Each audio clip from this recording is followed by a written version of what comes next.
Today, my friends, is the day to talk about the 33rd Clair game and the infamous running series starring the one and only Claire Redfield as she is Claire on her on her journey to find her brother Chris Redfield in the 33rd edition of Expedition 33. Loon, you just finished Clair Obscur Expedition 33, my friend. Um, you're going to be carrying the hell out of this review. I finished it about 3 weeks ago. My brain, as Yeah, we long-term viewers, we couldn't tell. you, you're wrapping that up very well. yeah, I thought the whole game I was playing as Claire Redfield. Are you telling me that? You telling me I got something wrong here? But yeah, as long-term viewers know, my memory is it's shot. So Loon is going to be carrying our Claire Expedition 33 review today, our first ever spoiler cast, because this is a game that is really hard to avoid spoilers with. Like I don't, I mean, you could, but there's Yeah. so much to talk about with that ending. And I will say I still have like very prominent, relevant, not, I don't know about relevant. I don't know if many of my thoughts are relevant, but I do, my memory is still pretty clear on that ending. Like that ending stayed with me. So shout out to you, Sandfall Interactive. You also because you chose the different ending to me. So I think that'd be interesting to hear like what yours went through, and then I can kind of touch on mine. And then giving obviously our thoughts on why we chose that ending. I Totally. think I would hope that you put a bit of thought into it. Where he's like, "Nah, man, go with that." Well, yeah, no, I mean, if you want to, so we're using our scorecards. So actually, let's start. Let's just out the gate. Let's get your and obviously spoiler Yeah. warning. So Please we're click not off the video. yeah, we're not obviously going in and trying, we won't be hitting on every single thing, but it's the type of thing of like giving that leeway so that if we do want to broach on a particular topic or a particular thing, it's not having to then be dancing around on eggshells and being vague and stuff. Totally. So please forgive us, but Absolutely. it is what it is. As you can see up on the screen is the new, because did we do one before? We didn't show it, did we? Mm, Actually, no, this is our first ever scorecard that okay. we're unveiling to the audience. So There we this go. is our new system here that was designed in PixArt, where I took the letter I and stretched it out across these uneven ass graphs because I don't know how to build a graph. Like I don't know if there's a template for graph building in PixArt, so I had to build it with the letter I and line it fucking horizontally and then try to position it perfectly. Listen, guys, this is a DIY outfit here. The Game and Ramble label, we get shit done, but it's there's a little bit of some DIY energy in this whole label that we're building here. So But it serves its purpose, and I think people will understand that. But we yeah. explained it last time. But did you want to explain it again, or did you want me to explain it? Well, yeah, it's just so we got it separated by gut check, gameplay, story, tech and art, and then our final score. And what we do, we go through it and we give our score for each of these categories, and then we divide it by four to get the final score. It's super simple, straightforward. And we just, once again, we don't take this overly serious. We hope y'all don't either. We want to have fun more than anything, and we just think review scores are kind of fun. It's not really meant to be this thing of oh well, this is technically an 8.65 and da, da, da, like it we don't think about shit like that, but we also try to separate this because we it's easy to just throw a number out there, but it's a lot harder to have to look at a game bit by bit and try to analyze it without the kind of, you might really love a game like Alpha Protocol, for instance, with me. But then if I have to really look analytically at the gameplay, then it's like, oh, yeah, that probably is going to drop my score a little bit. So it's a fun way to analyze games. And that's all we're ever trying to do is create fun ways to talk about games here with you all. So we hope y'all are on board for this. Yeah, as we already run into an issue, that's fine. What's up? Um, so it's mimicking, whereas it's copied and pasted. if I put gut check into your one, it's gonna do the same gut check score for me. But that's fine. I can just add that, and I'll just have to toggle it off. Okay, so you'll That makes still be able sense. to do your own scores and I'll be able to everything do it. Yeah, it's just yeah. What I'll have to do is rebuild this brand new from scratch, my version, because every on time the I'm trying to fly. make no, no, I won't be able to do it now. It'd take too long. Um, but I can just add the text in, Okay. so it's no biggie. Okay, yeah. Well, we'll figure it out, man. It's obviously it's our first run. It ain't gonna be perfect on the first try. We'll get it down as we go along. But you will But have at your disposal, everybody, footage running in the background constantly, hopefully. yeah, for Alrighty. sure. And it will be like late game footage, to Yep. be clear, because we're talking a lot about the ending. So, how about we go ahead and jump into like our overview thoughts? I talked for a long time about my thoughts in the rankings that we did last month. And that was sort of just a long-winded gut check, I guess. So I'll be brief on this front. I think overall gut check on Clair Obscur Expedition 33 is that it's fantastic. It is a fantastic, fantastic video game, and we're going to break it down bit by what is so fantastic about it. But I think it's one of the most, I think this is going to be one of the most influential games of our lifetime. And I'm not like overselling that. I really do think that whenever we look back at the JRPG or I don't even know, FRPG genre, um, turn-based role-playing games have forever been influenced, I think, by Clair Obscur Expedition 33. I think that development cycles, development team sizes, smaller kind of publishing outfits, smaller, developers that are have expertise but are also looking to SoundCloud artists and Spotify or yes, SoundCloud artists and trying to find different like low level but very talented, very inspired, very hungry people to get together to work on a project. I just think it's going to be an incredibly influential project from budget, from scope, from mechanics. Like I think this is definitely going to influence the genre moving forward for decades to come.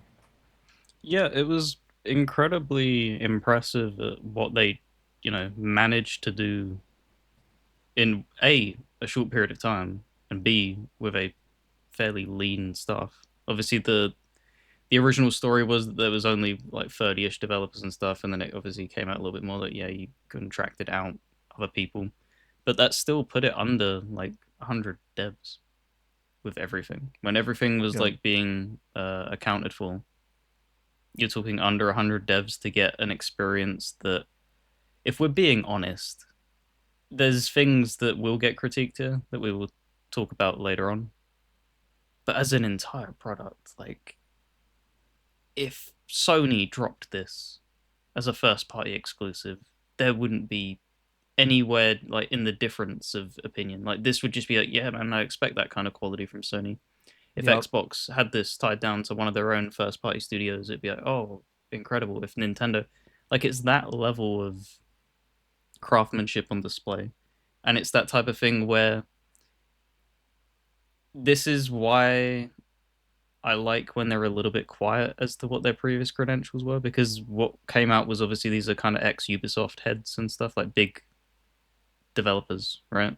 I was From actually wrong about that. oh, I was you so wrong? I think yeah, I think it's like a few ex Ubisoft developers, and then the rest of the team, like the 28 other people or whatever, are like either new developers, brand new developers, or are from other teams. Okay, well that's still the thing. Like that's what I imagined.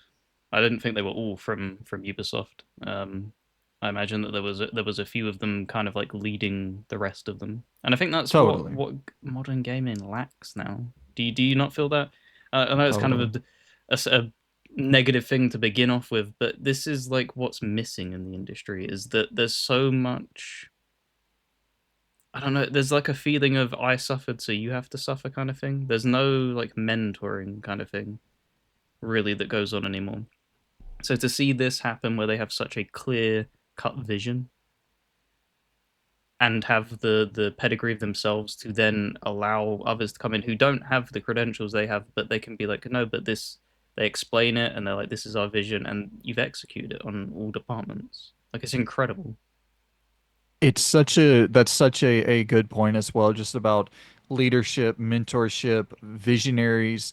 Like this is a weird year in terms of influential games releasing because you also have Daniel Vara with KCD2 at Warhorse, a clear visionary, somebody who clearly has a specific vision for what they want the product to be, developed it for $40 million, and KCD2 is on par with your BGS games in terms of, and even passes it in terms of cinematic value, story presentation, all of that. And I think you have these two games that are like they are the two-headed dragon.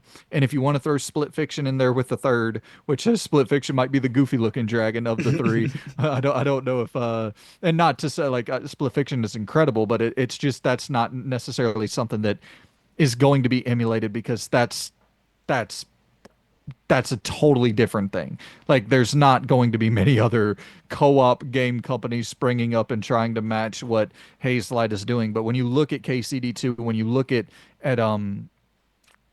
33, it's like those two games are going to be mimicked for decades to come, to lesser extents probably, but you'll see Kingdom Come 2 style games. You'll see Clair Expedition 33 style games, specifically with the mechanical influence of 33. So, gut check for me if you want to go ahead and put a score on it. I would have to I mean, I'm gonna throw a 9 on Clair Obscur Expedition 33. If you're talking about for me personally, I think that I would recommend this to like 9 out of every 10 people. If you want to look at that as what a gut check is, the only audience of people, and I do kind of fit into this audience to some degree where I don't love fantasy. I don't love, you know, this super fantastical sort of tone at times. It can be a little bit grating on me. If you're somebody that is in that camp, or if you're somebody that just totally despises turn-based combat, but even then, I think there's so much, pizzazz in the mix here of the turn-based combat that even somebody like me who isn't necessarily a huge fan of turn-based combat, who isn't necessarily such a fan of fantasy, they have so much oomph. They have so much punching power to punch above their weight class that they even get people like me in the door. So, gut check for me, I'm going to go a 9 out of 10. Yep. And obviously, like I said, apologies everybody. I have to kind of build that on the fly. That is not a 0 from me, so I'll just quickly hide that. Um, so you gave yours a 9. Yes, sir. I think I knew very, very early on where this was going to land for me. And it's one of them things where I like to think keep myself fairly grounded in not letting hype get away. I'm usually fairly critical of stuff, more so. Um, I'm more ready to openly criticize something than praise it, as I'm always looking to improve a product and stuff like that. This is a 10 for me. Um, when we were talking about it, even the brief amount of time, because I know you got a lot further in the game, it was just like there's certain games that drop that you just immediately feel as like they're all-time classics. They're going to have a huge influence on the industry in their particular genre. And for me, and then so that's the industry side of things. And then for me personally, this I got to the end of it. It is probably at this moment in time my favorite game of all time. Yeah, Jesus Christ. Oh, okay. yes, So, it's okay. yes. Let me prepare In myself. in the preface, though, because what you got to keep in, there's so many compartments in my brain as it's sing. If this gets a sequel, because right now I'm thinking like Pillars and Mass Effect and stuff like that. As a series, it can't compete with that because it's only a singular entity at the moment. So as a standalone game that only has one entry of anything ever, that is the top dog for me. I'm not really looking at comparing it side by side with like Mass Effect and stuff because that has the benefit of it, it has 4 games in that series, and Dragon Age has this many games, and The Witcher has that many games. I don't think it's. I can't compare it yet. I need to see them if they Right. go into and I don't. We obviously don't know if there's going to be a sequel to this. Um, if there is, I would welcome one. But for me, this ends up landing at a 10. Man, it's phenomenal. That's fucking awesome, man. I love to hear that. That's yeah. We don't, we should be clear. Loon and I have been talking about video games for 4 or 5 years or so, and I don't think I've ever heard you really. I mean, you might have mentioned one of your favorites, but I've never heard you utter favorite game of all time regarding anything that we've covered that is like a modern release. So that that is saying something, my friend. That's fucking humongous praise. All right. Well, that's gonna all right. I'm preparing myself for the rest of this discussion now. For the glaze. Well, let's get into the story. Um, Oh, it's not I'm a story first. It's gameplay what, first. go gameplay first. Okay. Um, so this is really where this is kind of my thing Mm, with Claire with Expedition 33. This is where I found the most enjoyment out of the game. I think this is, as somebody who does not like turn-based combat, I totally fell in love with this combat system. I found it to be enthralling, something I could sit there with and like I would just run loops doing combat and like not really give a shit at all about what was going on outside of combat. I loved it, and it's turn-based combat has historically been something for me where I never get to that. I never get past that first hurdle where I'm looking at characters perform actions that I don't have any say in. And or I don't have any actual active control over it. And then so for them adding in all of these active elements to give you more control over each and every single move, I'm immediately more invested. yep. And then so with that initial investment comes a curiosity that I typically don't have for turn-based games. And I think that's the real star of that's really the star of the show with 33 is that it made me more open-minded to this genre because once I had that initial hook based on the active elements of the combat, I then started going down and looking at all the systems and how to combine attacks and how to stack attacks and how to get the most do the most damage possible based on my companion loadout, based on their specific skills, based on the stats. How can I min max this, that? Like there was just all of these other elements that I probably overlook in other turn-based games that I didn't in 33 because I was so invested in just the very simple nature of the active systems that keep you kind of locked in and feeling like each battle, you don't have to necessarily go out and level up this, that, and the other. You can just be good enough to get through it, to white knuckle it, to I'm gonna learn all these fucking parries. I'm gonna learn all these dodges, and then you're good.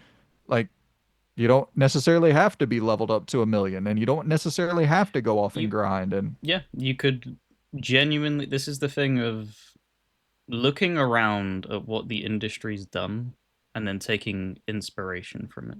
And we see less and less of that now because I think people are also scared of they don't know what's been patented as well. I think that's a major thing is what stifled creativity in the gaming space. It's like you have all these things that have existed in the past, but you don't know who owns what. So it's like, you need to like do research to be able to make the art that you want to make. And I think that's extremely wrong for the industry. So we see a lot of people just falling in line, if that makes sense. They're like, oh, I don't want to rock the boat. I'd rather just play it safe and just not risk it. Um, Thankfully, they didn't do that here. They really went and looked around and were like, okay, so turn-based combat. There's definitely a fan base for that. You know, you have people who yearn for that type of experience. But you also have people like you as an example, where if this was solely just turn based, like say Persona was, and Metaphor, you never finished them games. You never went through and beat. You didn't beat Metaphor, right? You No. you got Uh, like a certain way for it, but it becomes when it's just that binary back and forth. It's just like, can we just get to the next bit for a lot of people? Because if you don't have an enjoyment for turn-based combat, and that is all that they're offering on that side, that's it. It's you can't expect somebody to sit there for 60 hours and put up with it. And I think that everything that could have been placed as an obstacle, as this being a turn-based game, it didn't have any of them obstacles because they shattered it down. Because they've mixed in a perfect 50-50 blend between real-time elements into the combat and turn-based. So every time that your enemy's attacking, it's not you don't get like a rest period. You're still active in that battle because whatever they're doing, you're having to pay attention because it will either be you're dodging it, which is the safest option for most things. There's certain things you can't dodge, but the standard attacks it's either dodge or parry. And the dodging has a much wider window, but the parrying has a shorter window, but it allows you to punish the enemy for initiating that attack. And I think that's kind of what you got hooked with because it's yes. so incredibly satisfying when you land that thing. And because every single animation, like combat wise in this game, every attack skill, everything from you to the enemy is so stylized.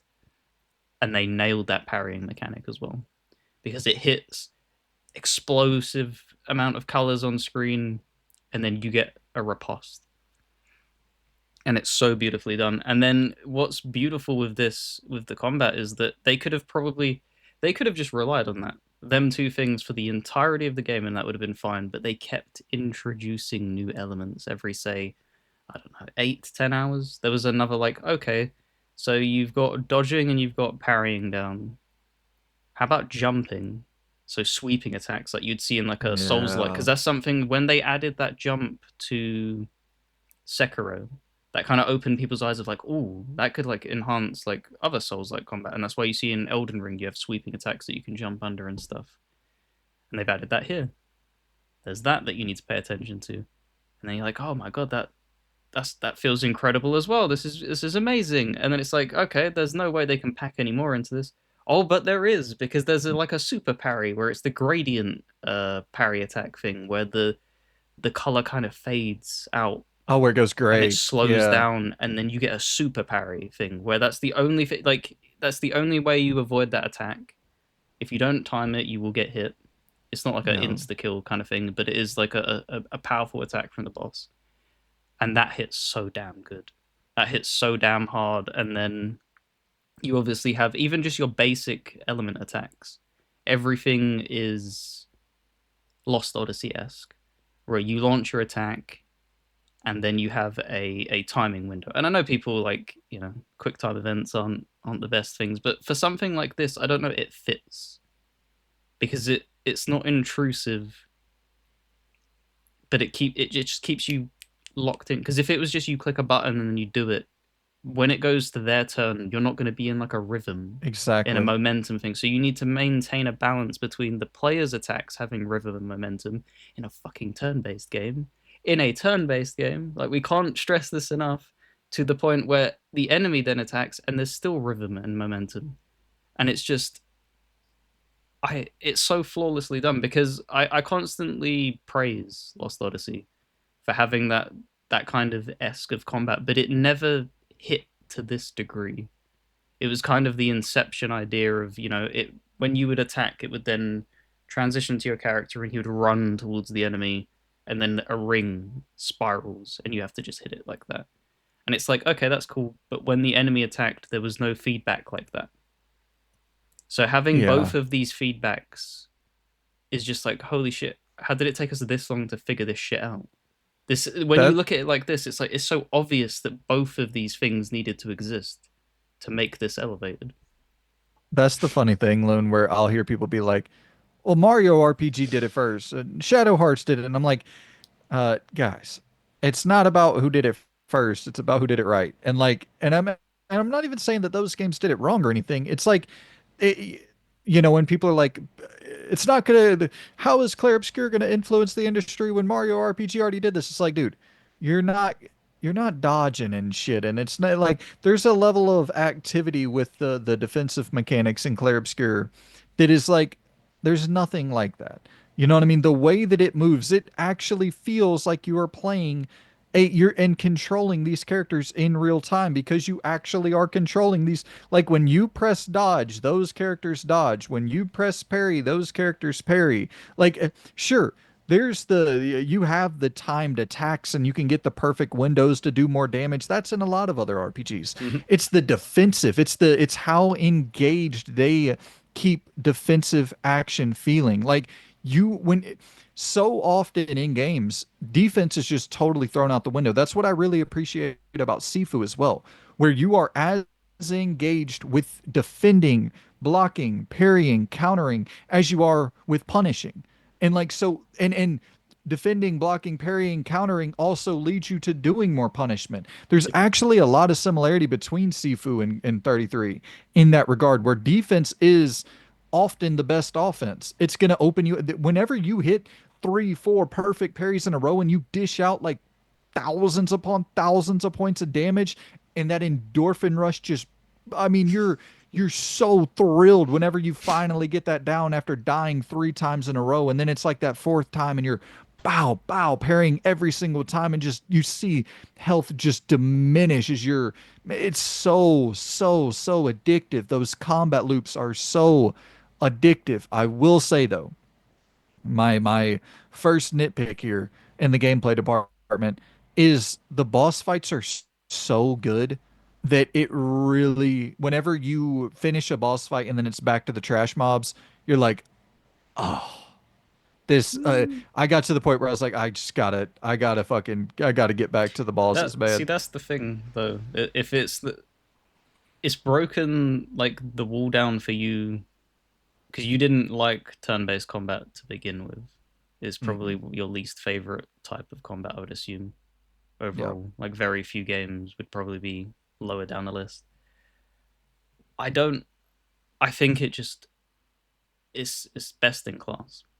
So for somebody who loves these types of games and combat, that it's because what we've even touched on, we're still ignoring the fact that you have a gun that you pull out and you're able to shoot weak points to the yep, point where you're, an enemy has an arm, like a tank arm, and you're able to shoot, and then you rip that off. So you're still, even with something as simple as that, which Persona has with the gun thing, it doesn't do it that good. It yep, doesn't have you interacting to that level. You have then later on in the game, you have like your ultimate attacks as well. So when you're constantly building these things up, you then get an ultimate attack. And the cherry on top is another thing that they drew inspiration from with Lost Odyssey is the fact that you have these pictos, is what they're called, and each character has 3 slots for them, and they are essentially a passive, and then it has two. I think it's two every single time. It's two statistics that it'll increase, so health and speed, for instance, and those are the things that are going to like really power up your build and also give your build like direction because you have your skills that you're unlocking with your skill points, but these are the things that allow you to zone in on a very specific thing. Because, like you were saying, you really loved parrying. I don't really like parrying in games. I don't do it in like Dark Souls and stuff. Much more of a dodger. So them parrying Pictos didn't do anything for me. But that didn't mean that I then got to the end of the game and I was suffering because there's a completely different route and avenue that you can go down. And the beauty of them Pictos things is if they would have just left it like that, you'd have been like, yeah, okay, that's cool. But giving the player the ability to you finish 4 battles, so every single time it's like a diamond shape, it fills it up, and then when it's glowing, that's it. It's globally unlocked for every character. And you have a luminous system is what it's called, where it's like these passive points that you're spending, and you're able to pull these things to everybody else. And it's so genius. It is so genius because they've kept the barrier so low with just 4 fights. Because 4 fights is nothing. you're constantly going through mobs and stuff like that, and just allowing like it fills in the weak spots of your characters, or it can absolutely break the characters to that new level. And it's just so unbelievably satisfying. Because how I ended up building Verso is when I was playing early on, you're just getting thrown base attack augments constantly, and it's just like you don't usually base attack in a turn based game. That's usually like the weakest thing. But I ended up really leaning into it, and it was the thing of every single turn he would get two sets of attacks. So Yeah. in the end, like my L was probably the one that did the most damage overall, like in the long run, because when she was finally set up in her virtuose stance, she was absolutely kicking ass. But dude, he's hitting like 75% of like the damage every single turn. Like the guy was a freak of nature, and then I just kept Minoko because he's the bestest boy ever. Boy was I couldn't figure out how to make him work. He was so bad for like 90%. But he's like, do you know what, man? I just love you, so you can tag along. Yeah. Um, what else was I gonna? I was gonna point something else out, and I've drawn a blank. Well, dude, if you want me to hop in real quick, Mhm. um, whenever you have your thought, just run it back. But I want to hop back into talking about the boss fights real quick, Yep. and just highlighting the variation because when I was saying, the trash mobs kind of left me with some degree of disappointment after coming off of a boss fight. I think the thing that really counters that is just how many boss fights there are. Yes. You're constantly getting boss fights, so it's not really a thing of you're fine. If you don't want to deal with a bunch of trash mobs, like I ended up going to Serene and just the running down the strip of Serene, I believe that's the name of the place. Um, and just taking out those enemies on that strip and getting like 20,000 points per battle. Just doing it over and over and over again because it was super quick. It allowed me to avoid the trash mobs and, just boom, run down through that, level up quickly, get back to the boss fights. And so I was typically trying to avoid as many of the random encounters as possible because I was just like, I don't find this all that enjoyable in comparison to the big bosses, and I just wanted to get back to the bosses, back to the bosses. I'd love to play just a straight up boss rush version of this game. Ooh, The that would be a cool like mode that they could add. That would be so easy Absolutely. to like add like some like an arena. Well, the arena already exists in the game, and just have that like pull in maybe fight two of the bosses at once because you can really break this game open. Like there's difficulty curves at times, but then you just get to a certain point in the game where you just absolutely kick its teeth in. And it'd be like, Yeah, okay, you could probably fight two Axons at once and like try and have to do that. So yeah. 100%, dude. And like just talking about that Serene area, that boss in Serene is so fucking sick. And there's so many of them.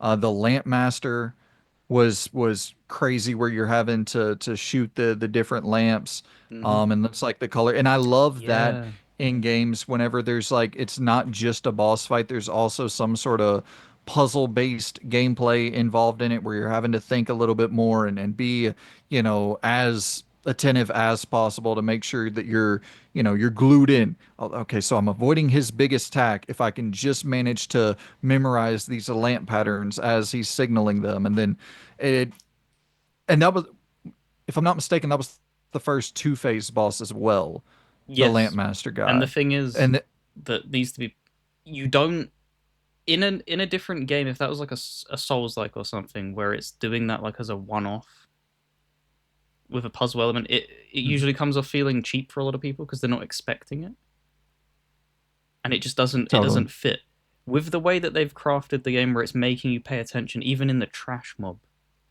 fights where it's making you Hmm. stay locked in. Okay, so that has weak spots, that has weak the moment that that lamp lit up, it didn't like I don't know if it took you an extra try or whatever, but immediately I was like, I know what I need to do.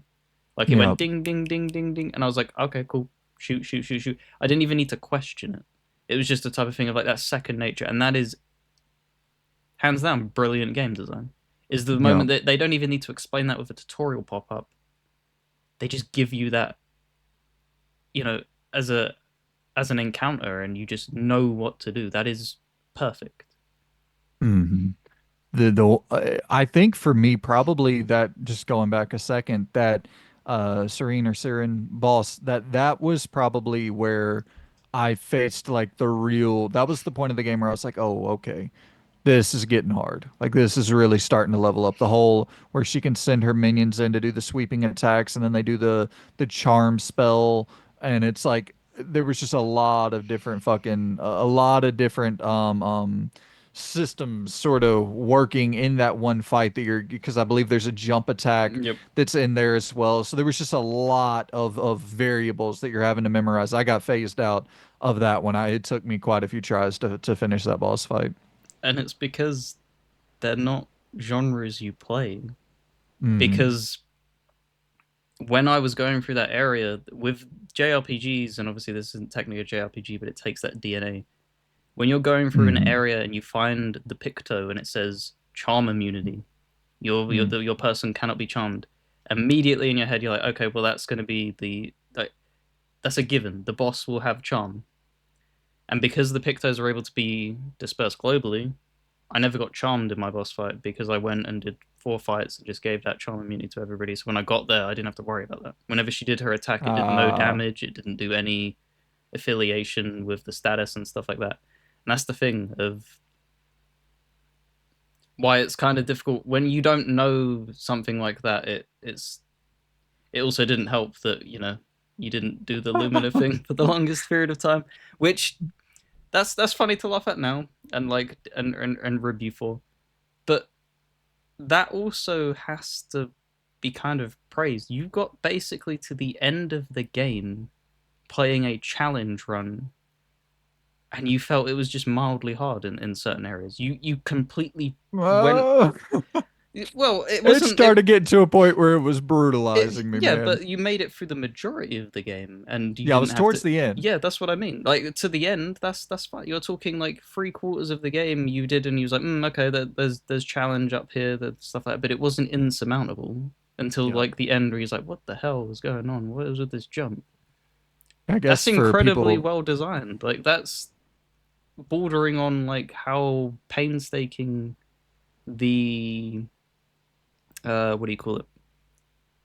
The difficulty tweaking is in like a Souls like, which is what this tries to mimic with the dodging and stuff like that, is that you can beat a Souls like at level 1 if you have knowledge and skill.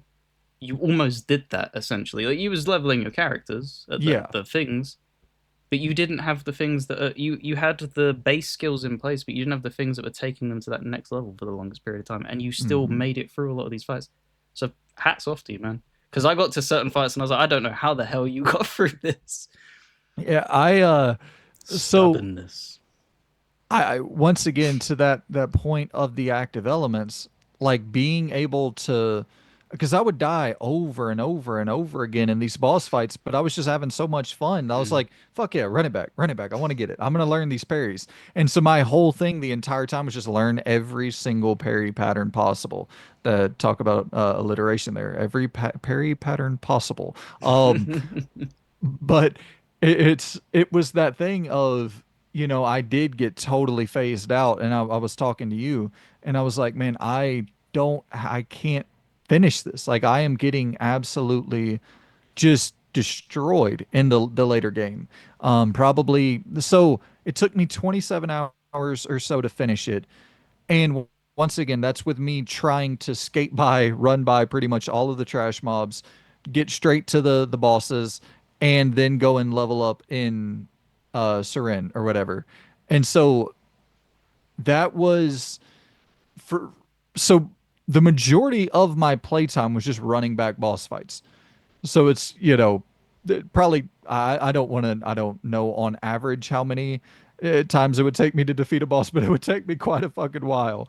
And then there was a point where I was just like, I can't do this. I mean, I've been banging my head against the wall with this boss fight. I have no idea. I don't think I'm going to be able to finish this thing. And it's like, well, did you I try this? I was like, knew yeah, I knew something was wrong at that yeah. point because it was just like there is no way that they phenomenally designed the game from start to finish and then fucking drop the ball with the final fight. There's no way you screw that up like this. When it's been, it would be different if it was like, oh, that's kind of teething here and there leading up to this, and it's just like, okay, they probably botched the thing. I was like, no, you get so much like out of your character. I was like, there's got to be something missing here, and yeah, there was just that. So I'm texting Luna. I'm like, I don't know what the hell to do. So he's offering suggestions. He's like, do you have your Pictos equipped? I'm like, yeah, I got all that. He's like, you're leveling up, right? I'm like, yeah, I'm leveling up. And he's like, so what Luminas do you have equipped? And I was like, wait, what? It's like Luminas, the you know, kind of like the core ability in the game, the thing that you're actively trying to unlock and equip to. So like, I had none of that shit.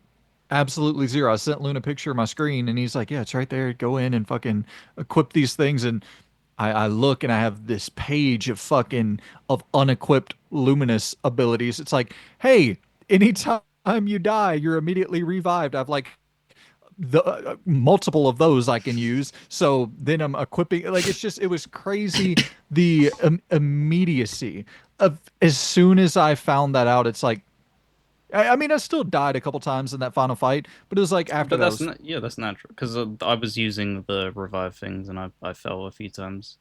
So I didn't know where to interject this. I think this is probably going to be the perfect point. It doesn't per se link to gameplay, but it's kind of story based. But this links perfectly to your experience. And what I remember reading through is that obviously Gustav is one of the main characters in the beginning of the game, and if you were paying attention, you would understand that his arm was the Lumina converter, right? Is what they said. The reason all of these other expeditions fell is because they didn't have that ability. They could use Pictos, but they couldn't convert them into Luminas. So they were no doing shit. that. So that's What I your was doing. experience. You had that, and that's what I when I said like you. That's fucking so cool. Dude, I They kind of they got all chills right fell. there. They all fell because they always fell just short of something. Like they would get to their point and then just I don't have enough strength. I don't have that power to push through. And the Holy reason shit. your expedition with who we play as are able to finally get over that hurdle is obviously due to their own skills and stuff, but it's Gustav's Lumina converter that allows you to unlock them things and it allows you to push through. It's fucking That cool as is shit. so I was pretty much Expedition 32. Yep.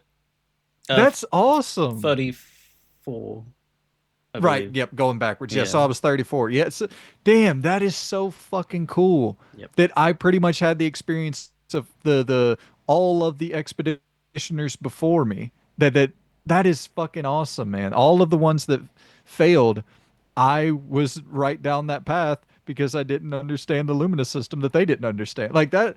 That's pretty fucking That's sick, dude. such yeah, that it was so cool upon like I was like, "Oh my God, that makes so much sense." Because it's like of course they spent their lives training for this. Hmm. How are they falling short? And then you get that like thing of where it's like it's only because of Gustav that we made it this far.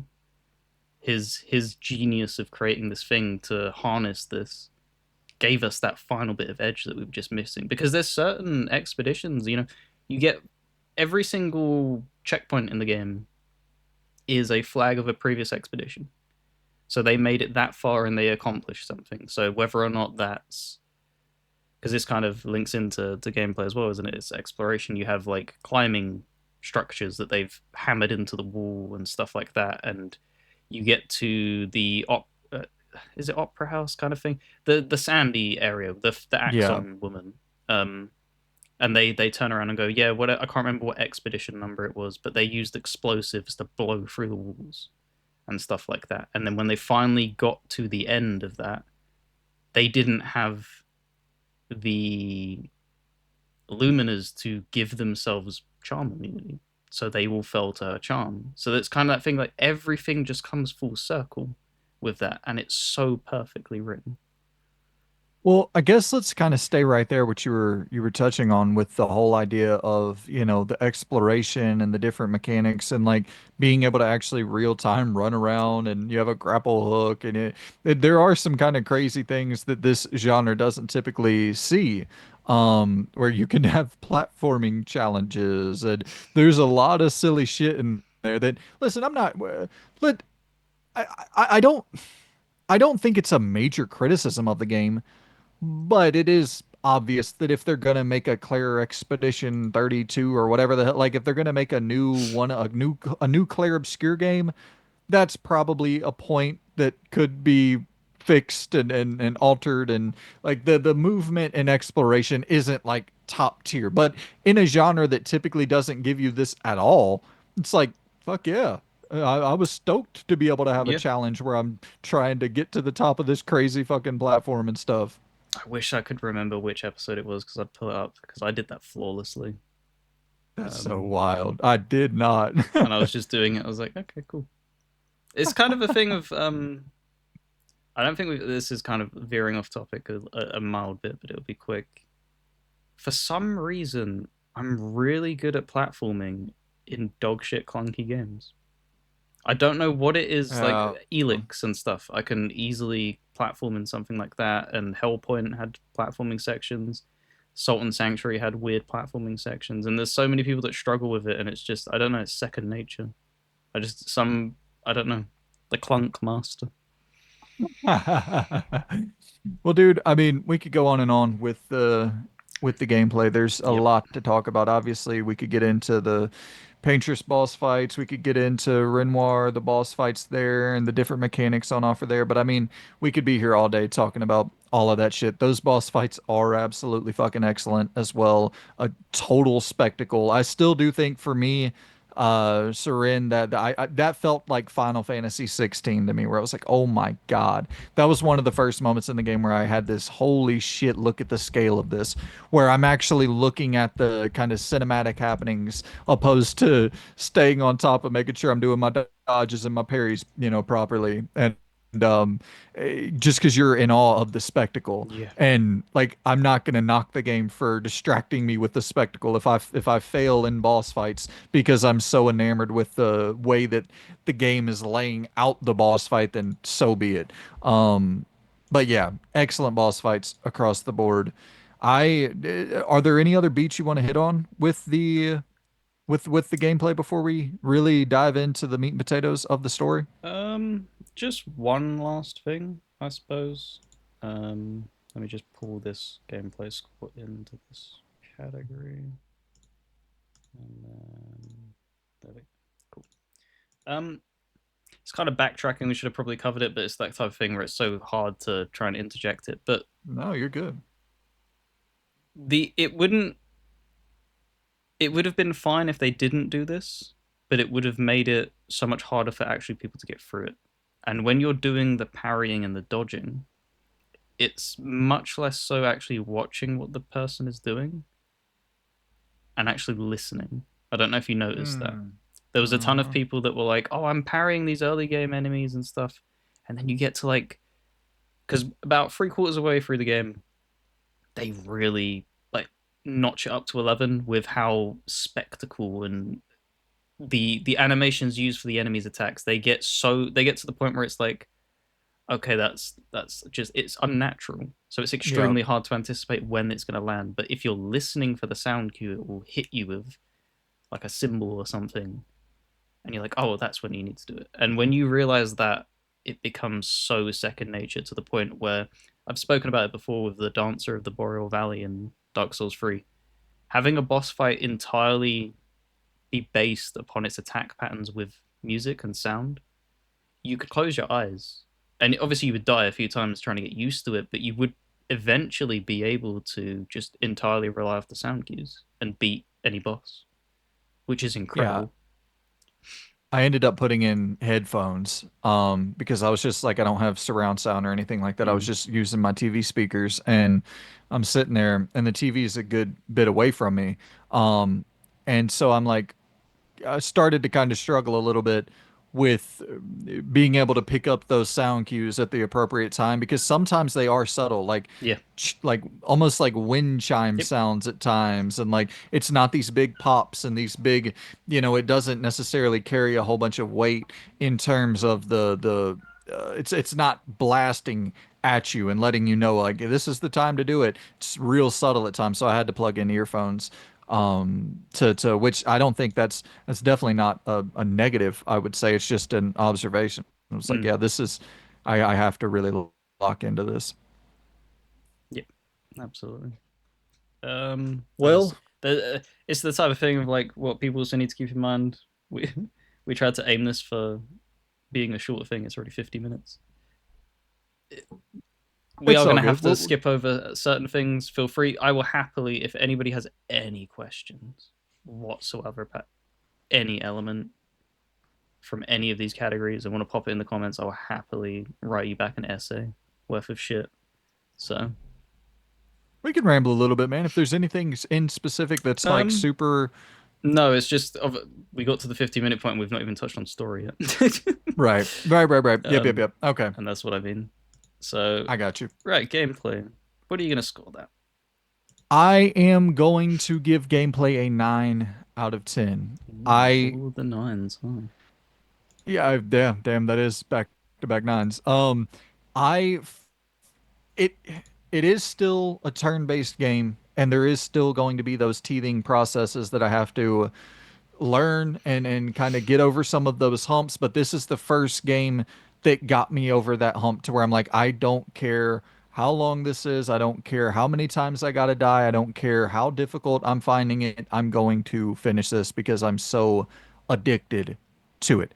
With that said, there's some wonkiness in the movement, in the exploration. Like, I don't think the shooting is like necessarily perfect. Like, there's things that can be improved. Yeah, Locking down a 9. I will give that a quick dig as well. When you're out and about and you have to stun them to initiate combat, did you ever run into when you're firing at them and it show because the reticle will change when it moves Yeah. onto an enemy and you shoot them and they just nothing happens Yeah. and you're like, are you fucking kidding me? Because if you don't land that, they get the first move, and it's like Right.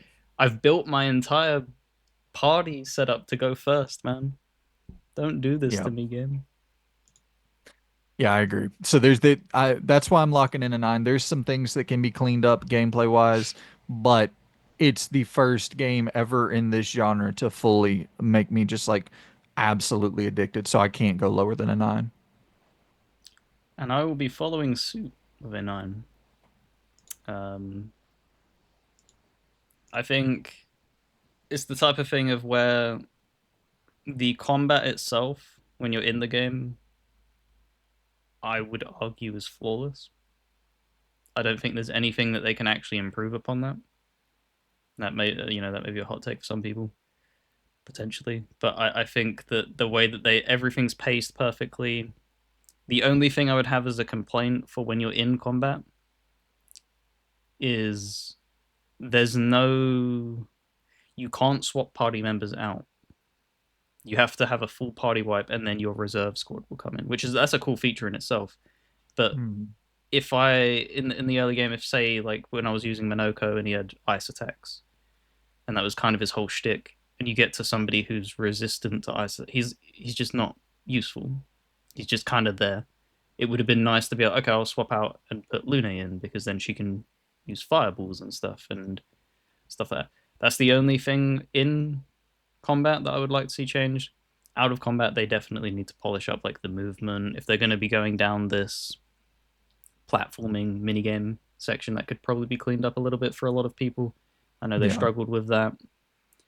And um, yeah, when you're shooting to initiate sneak attacks, kind of things could also be polished up a bit. But like that's so minor of a nitpick, all of that. So I'll I got a shout out before we jump out of this. Is it Sael, the character that's in your party, the CL, I believe. CL, the she's the barefooted one, right? No, that's Lune. No, I think that's CL. Okay, is it CL? I believe it's CL. If CL comes into your party a little bit later, correct?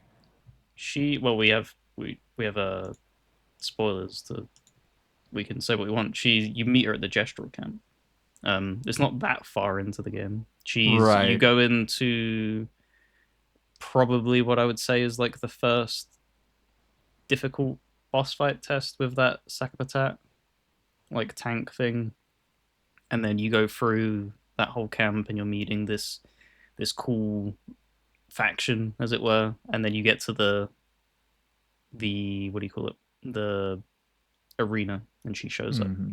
I and believe it's Sayo. She is. I love her attacks, man. Her gameplay oh, that's is good. Yeah, yeah, so fucking fun. Especially like her super overpowered attacks. Like, she's the one that has the dark attacks and all of that shit. That is so OP. I never used her. I used her like Really? once. I My go to was in the beginning. It was Mael, Gustav, and Lune because it was very fire centric. So Lune would apply Hmm. fire. Mael needs to hit people with fire to initiate her virtuose stance. That's also we completely just glossed over that. Every character has their own like deeper mechanic and Yep. stuff. So shout out to that. Completely just glossing over that because there's certain JRPGs that will initiate a character that has something like that, but they don't have a whole cast of it. Every single member has their own little niche. With Hmm. Verso, it's don't get hit. Constantly deal damage to build up your rank, as if it's like a Yep. DMC game. Mael is changing stances, defense, offense, virtuose. Um, Narco is it's like a beast will. I never really understood his thing. I didn't know what the fuck like it was going on with that. He was just there for the vibes. Um, CL is she applies like it's kind of like Gambit almost, like Yeah. applying cards and stuff to people per se, and then like triggering them with like dark and stuff. And then Lune was shit. What was Lune? It was like wasn't it like the earth attacks and shit? She had That's it. She had yeah. elemental. She had a diamond thing, and whenever you'd apply elemental attacks and stuff, it would give her stains. That's the name. That's the word of it. Yeah. Stains, and then you would consume them stains to pop people. We almost just forgot about this. Is what I mean. Like this game does so many things so damn well. It's so hard to hit on all of these notes. So I'm And glad it's that we, layers within layers. Like it's yeah. not just yeah, it's layers within layers. There's systems within systems, yeah. And it's incredible that it made an impact on you to the point where because you're not really a systems driven person at heart. You'll engage with them, but Um you're not. That's not because yeah, otherwise it you'd it probably play a lot more CRPGs.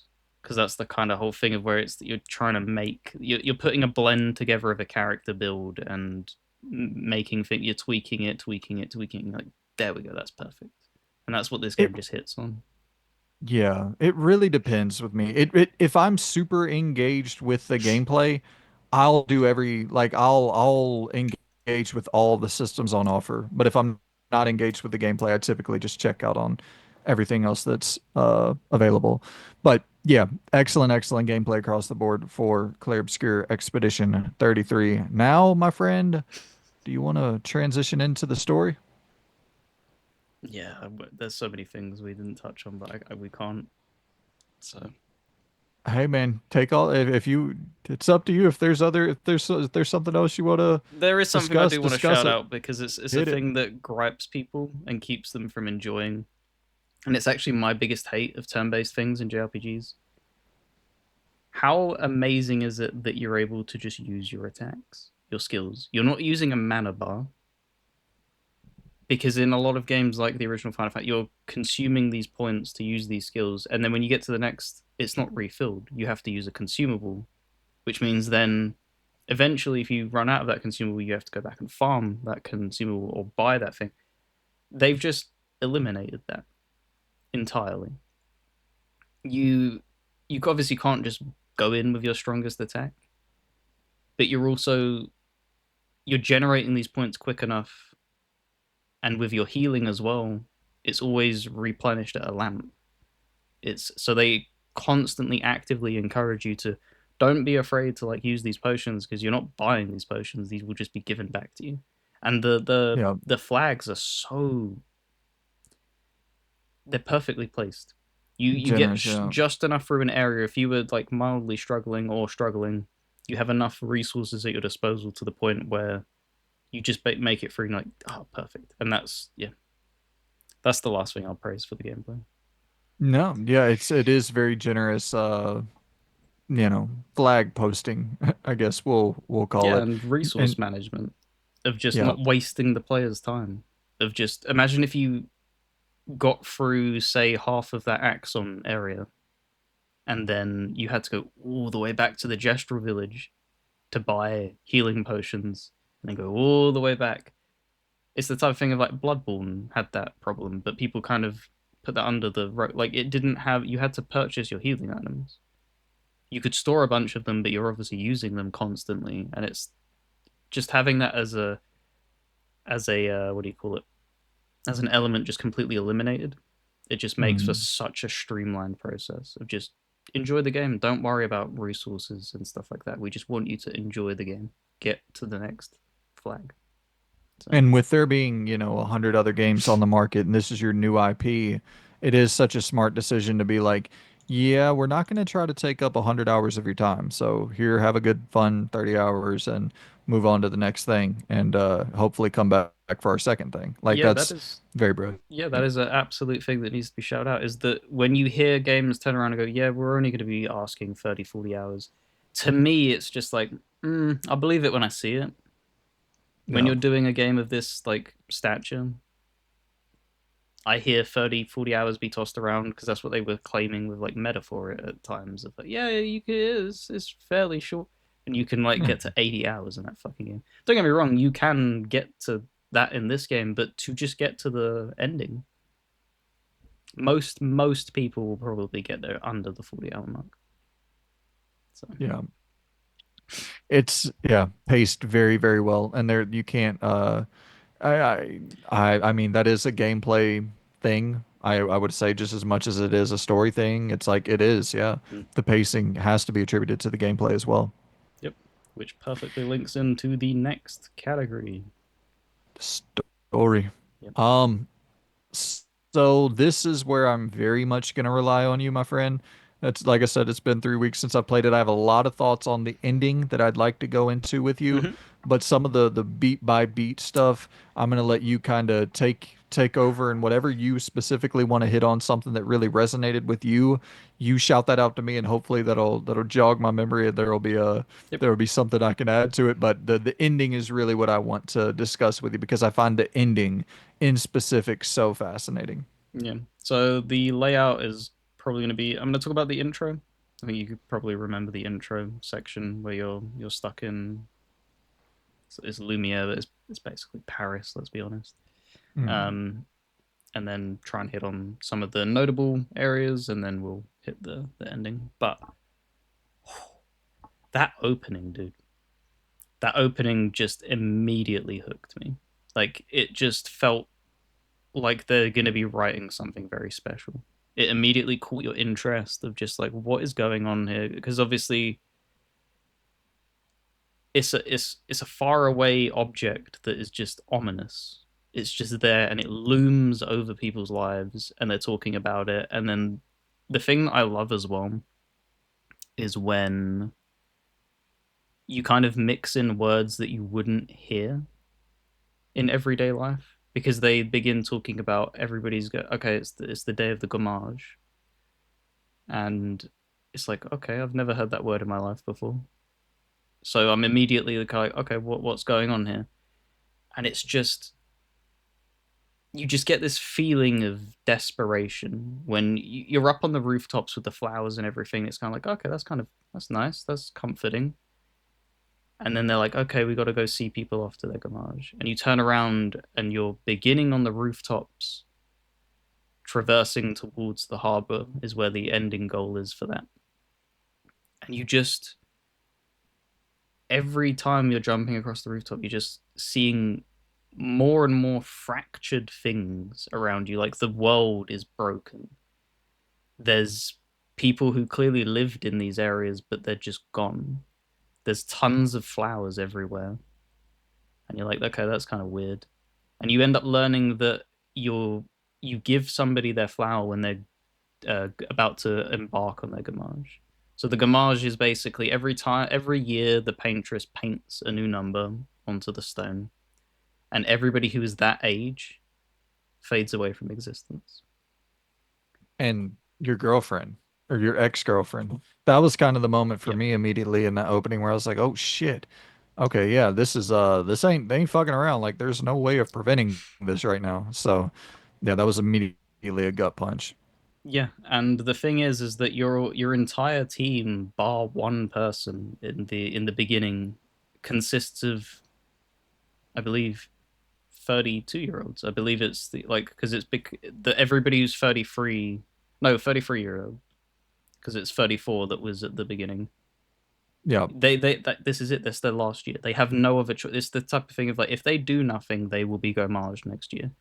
But then you have Mhm. Mael, who is with you, and you're like, okay, you're clearly younger. And then it comes out that she's 16. She's so young. She has essentially double their life, but has chosen to embark on this because she wants to make a difference and she wants to stop people suffering.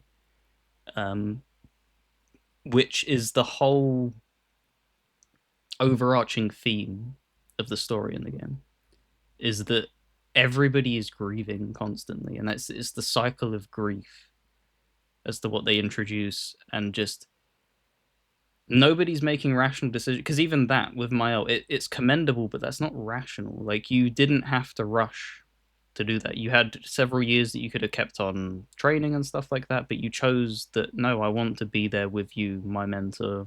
And she also looks upon Gustav as a father slash brother figure. She's like, I don't want you going because then I'm left with no one again. That's the thing as well. She's an orphan. She would just be back at square one where everybody that she knows and she's built these connections with would be gone again. Um, and just leading into that like opening thing when the gamage takes place, and it's so heart wrenching. And yeah, it choked me up. But I'm much more I'm a very emotional person. So it hit on them. It hit on them themes, and then immediately it was kind of like I don't know what the word for it is. Do you know when somebody who has their funeral and then you usually have like a party after? It's not obviously to celebrate Mhm. their death. It's usually to celebrate their life. Life, yeah. Celebration of life, yeah. And that's also what happens with the Gamage. The Gamage happens, and Gustav's just fucking defeated. He's Yeah. just so bitter that when they get to that, they end up hosting a party and stuff. And you have all these people who, because when you're going through the streets of Lumiere in the beginning, you have some people that are like avoiding the reality, and others that are like, okay, I'm just accepting it. Yeah, it's wild. Like you'll hear, women talk about I don't know if I want to bring a kid into this world when I know Yes. that I'm not going to be around here for much longer. And like, there's a lot of those very, very. It's cool that this game embraces the absurdity of JRPGs often, and it is like totally batshit insane. And but it's also very grounded in moments and very like heavy, man. They do not pull punches. They will brutally kill characters. They'll do shit in this game that is like, oh, okay, yeah, you're not targeting a younger demographic whatsoever with this style of storytelling. Nope, it's none of that chirpy kids versus God friendship cliche that you see so much. You know, the power of friendship kills a god.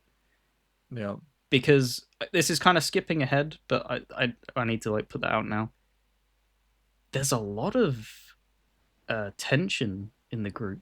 It's not like full fledged friendship from start to finish. Like you have a ton of tension that happens to the point where it's like I don't know if I actually trust you to have my back.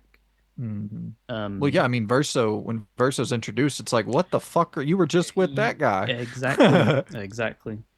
So we'll touch upon that later a little bit Yeah. more, but that's like the themes are so rich and dark, and that's also what I love. It's the thing of like why I loved Persona 3 so much because it embraced them typical JRPG tropes, but the theme of the story was so much darker, and that's what I value a lot. But obviously the Gamage happens, you end up going to the continent and stuff, and they just immediately, like, because it was already a gut punch with the Gamage. You land on the continent and you're just met with this mysterious person, and immediately people are like, what the fuck? He's like 80 years old. He looks like 60, 70, 80. You can't be alive that long. Like, everybody who's above the age of 34 has they cease to exist. And before they can even like begin to question him, he just absolutely single-handedly annihilates your entire expedition. He just absolutely demolishes everything, and it's just like, holy shit. And Gustav has been a very driven person up to that point and been like, okay, stick to the mission, and he freaks out. So he immediately begins to get rattled, and it's just like that's where the reality sets in of just how brutal this world is. And you have the thing of hopelessness where that happens, and he wakes up and he contemplates suicide. He puts the gun to his head, and Lune stops him, I Yeah. believe. And it was just like, holy, okay, they're not going to be like shying away from heavy themes here. Like, That was the this is it. Yeah, that was the moment where I locked in. I was like, "Oh, okay, y'all are not fucking around at all." Because that's fairly early in the game. That Yeah. was like the moment where I was like, "Okay, yeah, this is not you know, grandma's JRPG. Like they got some shit to say." And so from that point on, I was really glued in. Yep. And you just admit, like, after that, you're exploring this because when you're back at Lumia in the beginning, it feels human and real, but there's obviously fractured things outside of it. But like, the town was fairly functioning and normal and stuff like that. But when you get onto the continent and you're exploring it, everything just feels unnatural. Like, nothing makes sense. Like, one of the first areas that you go to is essentially a coral reef that you're walking across the floor, and there's enemies with like sea mines as balloons, as if they're kids. And this is like the thematic elements of the game are so rich because that immediately, because when you're looking at it, like, that looks like a child holding a balloon, and you're instructed Yeah. to kill it, and it's just like, that makes you feel uncomfortable. That doesn't feel right, and stuff like that. And you're introduced to them as Nevrons, as these enemies and stuff, as if they're faultless and they don't care, and they're just there to kill you. But you end up bumping into some where they show intelligence. They're not extremely intelligent, but they're able to, you know, conduct a conversation with you. Sentient. Yeah. Yeah. And there's some element missing from them. I believe in that, for instance, the coral reef one. There's one where they don't have a sea mine. It's a child that doesn't have a sea mine, and it's like, I don't have it. I need it, and you end up giving it back to them. And I don't know. It kind of makes you feel like, okay, there's something deeper going on here. Like, what is going on? Because if they were just mindless beasts and stuff like that, it wouldn't be as impactful. But it's like, okay, well, are we killing things that could technically be talked to? Yeah. So that was interesting to introduce that element. It's kind of rare for a JRPG to have so few factions. Usually, you have a JRPG and it has like tons of factions. The only faction, you obviously have the Nevrons, which are like the enemies and stuff like that. But the only like staple, like friendly-ish faction is the Gestrels. And Hmm. they talk about them in the intro when you're in Lumiere for the first time. They briefly mention Gestrels and say, "Yeah, what the fuck is a Gestrel?"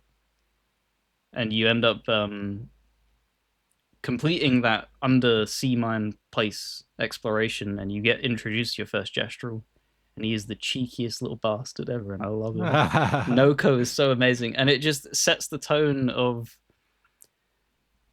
they don't adhere to the rules of the universe like you would back on the continent. Like, on in Lumia, like, if you were to say get stabbed, you would die, and that's it.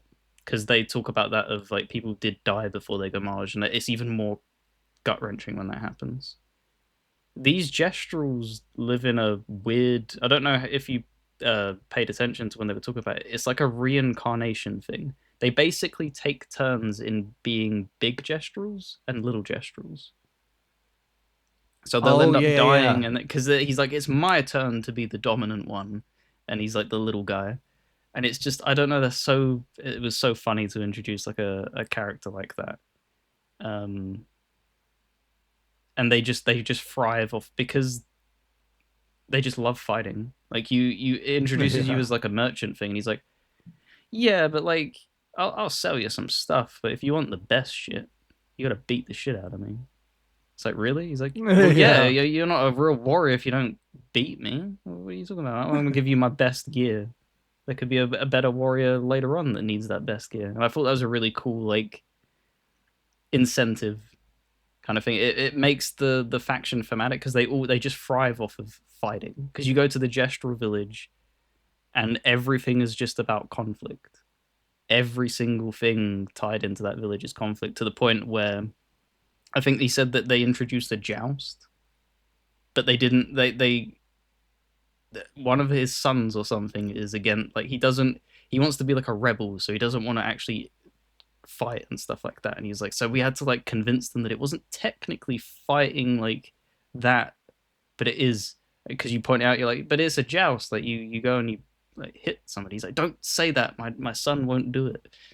Um, and then just out of like the game also just has an incredible knack for humor as well because you have that entire faction where like 99% of them are thriving off of uh, battle and fighting and stuff like that. I don't know. Did you discover the casino in that gestural village?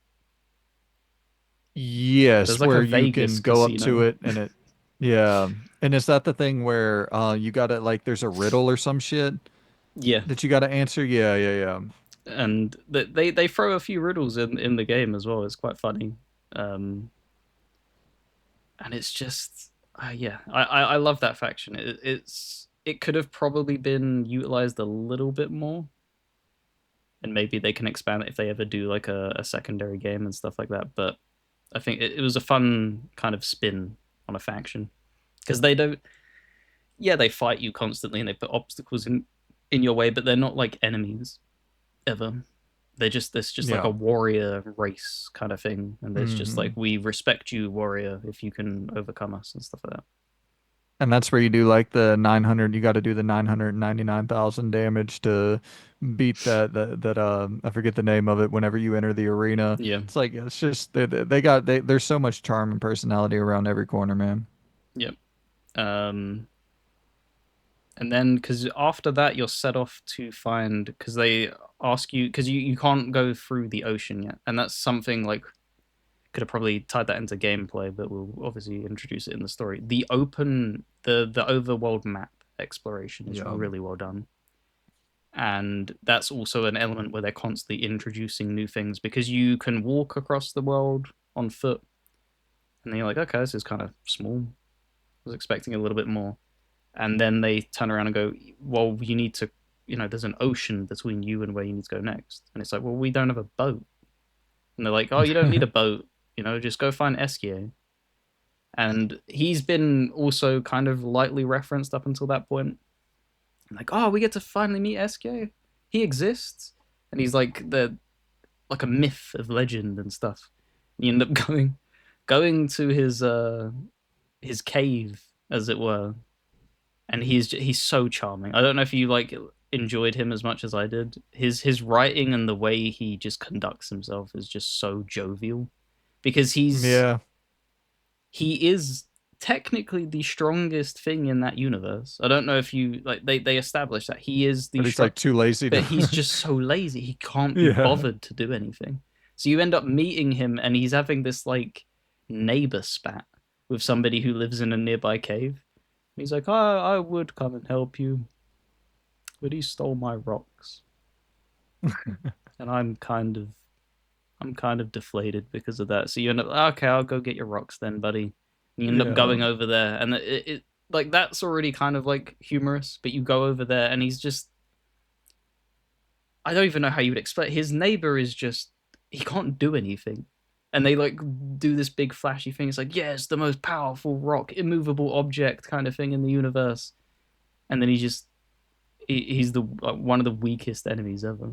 And you beat him, you get the rock, Yeah. and then SK, you hear him go, ha ha, got my rock back, kind of thing. And it's just Yeah. like, I love that, man. I just love when you create, because this is the thing, when they create mascots in JRPGs, they can go one of two ways. You can either be very grated with the character, which is how I felt with Morgana in Persona 5. I didn't feel like that was a very good mascot character, and a lot of people don't like Teddy from Persona 4. Eskia is like the goat for a mascot character. He's so lovable. Yeah, it's weird with me where I there's definitely some sort of tonal inconsistency there, tonal imbalance where it's like, but you need that every now and then, just straight up batshit crazy levity, and especially whenever you figure out what's really going on, which we'll Mm-hmm. get to later, where it's like it all kind of does make sense because it's all nonsensical. You know what I mean? Like none of this is actually having to I mean, coexist and a spoiler thing. You can say it now. yeah, so it's all being it's a painting. It's all like from well, it's I guess two different things that we can get into there where the mother has this reality that she's painting. Mael's mother has this reality that she's painting, and then Mael has her own reality that she is painting. And s- this is where once again I'll rely on you. I if I'm not mistaken, the mother, Mael's mother, is actually able to paint these realities that can exist. Like the things that are happening in her painting are actually happening, and these people are actually being negatively affected by her visions and her paintings, correct? I don't think anybody in the painting is real. Is the thing at all. Okay, so it's So not like some it's sort of basically it's you know the simplest way of describing it is that the video game itself is art, isn't it? None of these people exist, and that's kind of how the painters are doing it. They're creating their world and then they're living in that world because yeah, the overarching theme is grief. They are struck by grief because of a family member passing away. So they don't want to live in a world where that has consequences. So they have their own things of like, no, I'm just going to live in this painting then. I yeah. don't want to face that. And that's why How much do you want everything. to How much do you really want to get into this right now? Do you want to go beat by beat over the stuff, the earlier stuff, or do you really? Because this is kind of my entire reason for deciding to go with Mael's ending. If you want to go ahead and get into that, or do you want to wait and go through all the other stuff first? Let me just quickly. I want to touch upon the companions, which also falls with SK, just a little bit more before moving on. Um, but it's going to be very brief because I said I didn't You're want to good, like man. dive specifically into each one and be like, here's their motivations. Here's the like. I think that'd be a little bit too much. Like I said, No, you're fine. if you wanna pick my brain on that, drop a comment on how I felt about a particular character, and I'll happily tell you. But what we don't see enough of when you write a character is what we do when we're talking. How many times do we talk over each other? How many times do we Yeah, interrupt each other? How many times? stammer, Yeah, stutter, cuss. Yeah, they do have natural ass dialogue. and it just like the lip syncing is the thing that holds it back from being the perfect representation of that because it does take away from that moment. But the speech that they're doing is nailed to a T. It is perfect Yeah, because they will happily talk over each other, and it's just like you can tell that these were done together in a booth. These weren't done over the internet separately. Like it wasn't just spoken into a camera and then they turn that off and then they send that sound file and then they turn around and go, okay, next week we need you, Mael, to say this thing. Everything that they talk to each other with doesn't just have that overlapping thing where they're interacting with each other. They are on the same page. So they're matching each other's energy. And it is so incredibly well done. because one of the things that you see very early on is that Gustav is the main character presented as, but he gets eliminated. You get your first big bad where you face the Lamp Master, and it's this fucking it's multiple stage boss fight. It's difficult. It's grueling, and you kind of deal with it, and then you're like everybody's getting ready to jump on SK and continue on the journey, but Mael and Gustav lag a little bit behind because they're catching their breath or they're talking. And every single time, you know something is going to happen badly because there's a sound cue of Renoir's cane like smacking down on like a wooden board almost, like an angry father. If he's coming back home from work and stuff, and it announces him, and you just know that something's going to happen. And it's like, there's all right, it's just going to be like an exchange of words like they've done a couple of times now. No man, they just happily execute Gustav in a gut wrenching scene. Gustav, like they even portray it as you then 1v1 Renoir as Gustav, Yeah. and you're like fucking smashing it, and you're like landing perfect, and it just does nothing. And Gustav's just like, fuck man, just run. Like, there's nothing I can do because there's like been a barrier put up between you both, and he's just like, look man, just continue on without me. And it's kind of cruel because I think it's not confirmed, but it's alluded to that the person who replaces him, Verso, he was watching that happen the whole time because he needed Gustav to fall to kind of push Mael because he's manipulating her the whole time. He knows everything that's in the cards, but he doesn't play his hand until the very end.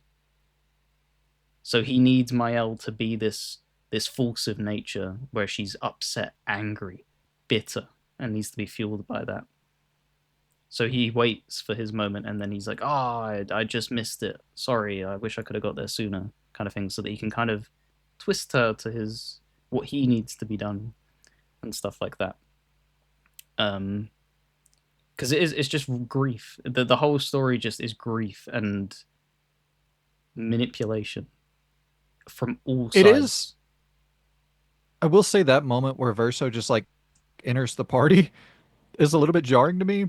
When Yep, that happened, I was like, wait, what the fuck? yep. This dude's just hanging out, chilling with the dude who killed fucking Gustav, and I was like, yeah, I guess you're gonna be a part of our party. We're not gonna question your motives for the last however long you've been chilling, kicking it with Renoir. No, he obviously it's they're a little bit wary of him. They Yeah, don't open up to him immediately, but it's the type of thing of like, would you really let him in your camp?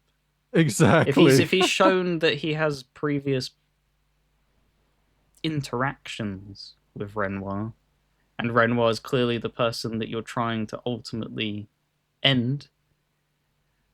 I don't know. It was kind of weird. The thing that I found jarring as well, because I'm glad you pointed that out, he looks exactly like Gustav, and they say nothing on that. He has such a Hmm. similar like. I think they. Facial I structure don't and know if that's the thing of like where they're painting and stuff, because obviously this isn't like they don't technically exist. So he's trying to. They've created Gustav to try and make it so that it's. Ooh, you kind of look like Gustav, so I'll warm up to you more. I don't know if that's the particular reasoning as to why they did that, or if it's just they weren't being particularly creative that day. But they kind of gave everybody their own personality and distinct look. I think that that would be a massive oversight. And I don't think they would have done that. I think it was purposefully done. yeah, it's weird because like for me, Renoir is one of the only people in this game that I actually relate to at all. Where I don't like his motives when you figure out everything, which obviously we will save that, but like it's the only like really immediately understandable motive to me out of all of the characters. He's trying to kill all of this shit. He wants all of it. He wants to wreck everything that is being painted so that it's unpaintable and he can get his wife back. Is like kind of my takeaway. Is like he lost Mael and his wife And to versa. and Verso obviously, but he lost to the painting specifically of like they are so obsessed with their art that they are not they're no longer in reality. And so he's like, all right, well, fuck it. I'm going in your bullshit ass reality and I'm fucking up everything in here to get you idiots back in the real world. And like, there's a part of me that I'm like, yeah, I probably would do the fucking same thing. Total chaos, total carnage, kill everything that you can to get what you love to not be living dead. Yeah, because they introduced that you you obviously deal with that. He enters the party. You end up going forward. He ends up. You basically reach a point where you need to break down his two guardians that he's put in place, the Axons, um, because touch. He can't get to the paintress either himself. He's just as helpless as you because there's just this thing that they can't do, and it's Mael is that picture. Like you need Mael to do what she needs to do to get through it. Um, you end up going because we've already touched upon the boss fights with the Axons. The areas are really cool, um, very creative. You have one where it's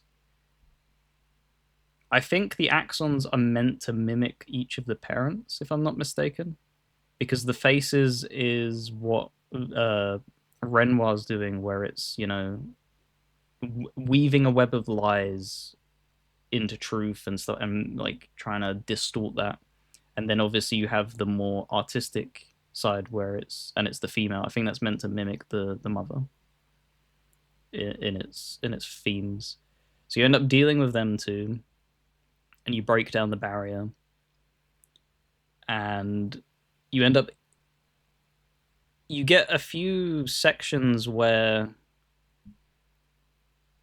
Renoir does interact with you, like in certain aspects where he visits the camp, and it's always so artistically done as well. Because obviously this is meant, like we said, you end up finding out that you're in a painting. So when he does enter, all of the color saps, everything goes, and it's just like black and white noir almost. Because he's the only one that's actively trying to destroy the art. Yep. Yeah. So he doesn't fit with the art because he's not meant to be there. That's the thing. He's kind of trapped there, but he's not. It's unnatural for him to be there because that's what they say as well. It's not good for you to be in the painting this long. You're not Yeah. meant to be in here for this long. He's been in there for what 67 years. That's fucking insane. Like that would drive anybody mad. But he's so driven to get them out of this cycle of can we just begin the grieving process? You think you're grieving, but you're not. You're not beginning that grief. You're just staying in that first stage, and you're not embracing reality. So you fight with him. You fight with him. You have several fights, and every single time he's like you can feel him holding back to a degree as well because he's kind of he presents himself that he wants to get this done, but it's obviously you're hitting your daughter, you're hurting her every time you're doing this. So he's even hesitating doing that. So even though he says like that none of this is real, it's even playing on his mind as well because he doesn't go full force, but he's also drained as well for being in the painting that long. So you end up getting to the end and um how would we you think that you're done but you're not, right? They kind of fake you out a little bit. You think that you've accomplished what you need to accomplish and kill the paintress is what you think happens, but it doesn't. So you then turn around and go, okay, we've done that, and then you end up going back to Lumiere and they Yep. greet you and there's this massive announcement. Oh my god, that the expedition was successful. We did it because the paintress thing on the stone ends up fading away. So like, oh my god, no, that's it. No more. That won't happen anymore. We're all free. But you can just feel something isn't right. Something doesn't feel because that wasn't like a okay. Well, that didn't feel like a hurrah. We won kind of thing. It felt like we skated by the skin of our teeth, and we Hmm. we something isn't complete here, and they you go back and they introduce you back to his, is it his wife, his ex-wife, and the kids, right? His apprentices, Yep. because they're interacting with all these people, and then it hits with Mael walking up the steps, and she hands the apprentice Gustav's book that you've been writing in the whole time, and he just breaks down and he drops the book and he runs away, and it's this heart wrenching moment of just like, man, did we actually win? Because it's kind of the thing where they drag it out enough to the point where it's like, this could technically be the ending, I suppose. But I don't know. There still feels like there's untapped things still, and then the stone explodes. It like ruptures, and you're like, oh shit. And then you basically get like a gust of wind going from the stone all the way back to Lumiere, and then everybody gets gouged. Everybody. Yep. Everybody but Mael, I believe. So you're talking all of your companions, Monoko, Lune, CL, they all just fade. And how they deal with it separately as well, because it's not, they don't all meet it with fear. And so like CL is just like, oh fuck, kind of thing. She just like breathes a sigh. He's like, okay. And Lune kind of freaks out. You have all these other people that are freaking out and stuff, and it's just, it's like shit, man. We didn't win. And then they, that puts you into the prologue, right? After that, is that what that happens?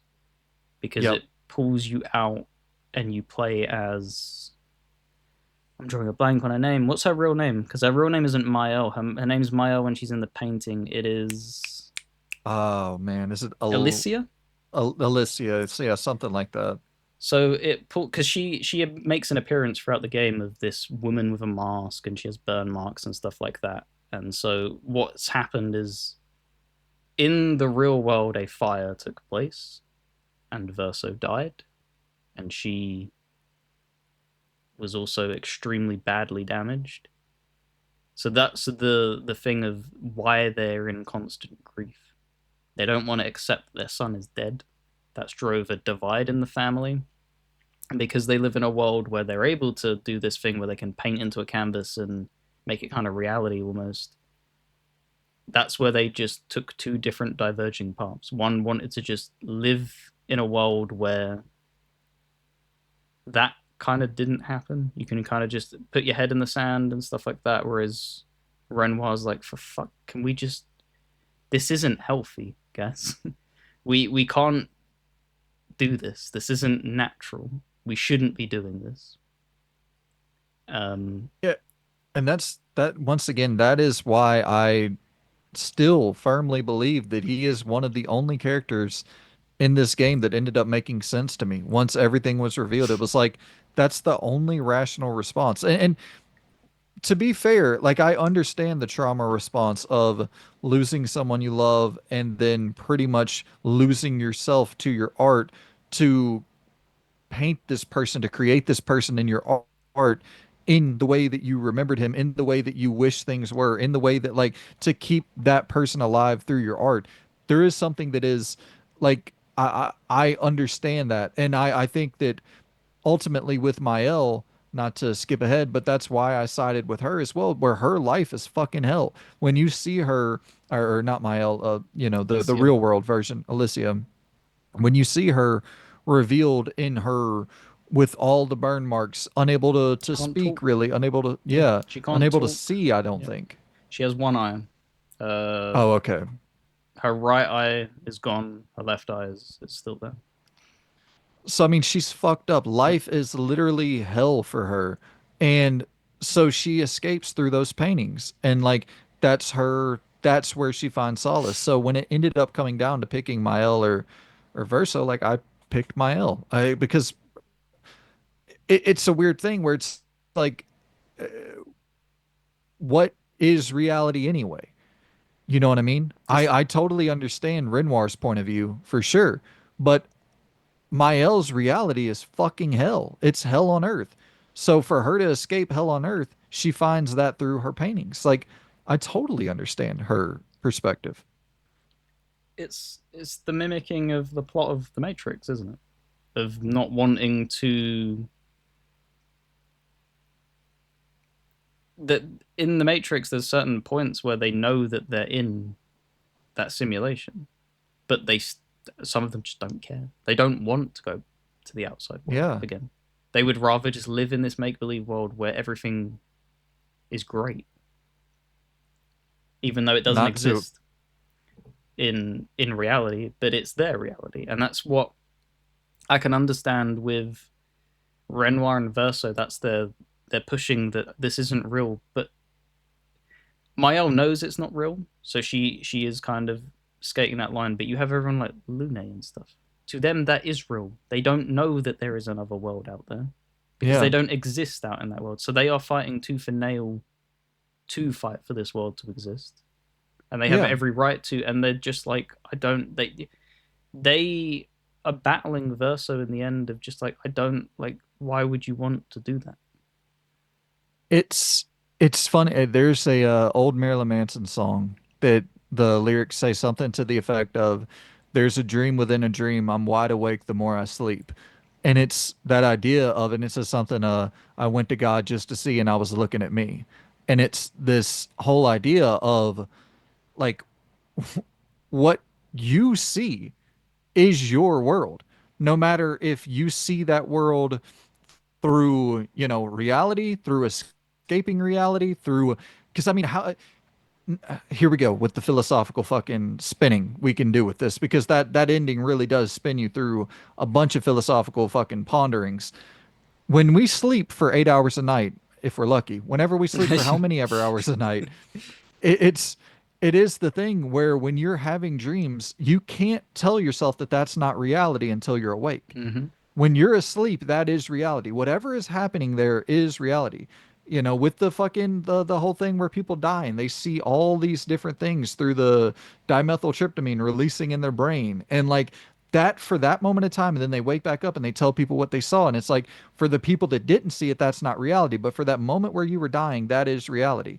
And whatever is after this is also reality. Whatever was before this was also reality. We don't know it because this is the reality we're in now. And so to me with Mael, it was that whole thing of like, you don't get to tell her what reality is, my dude.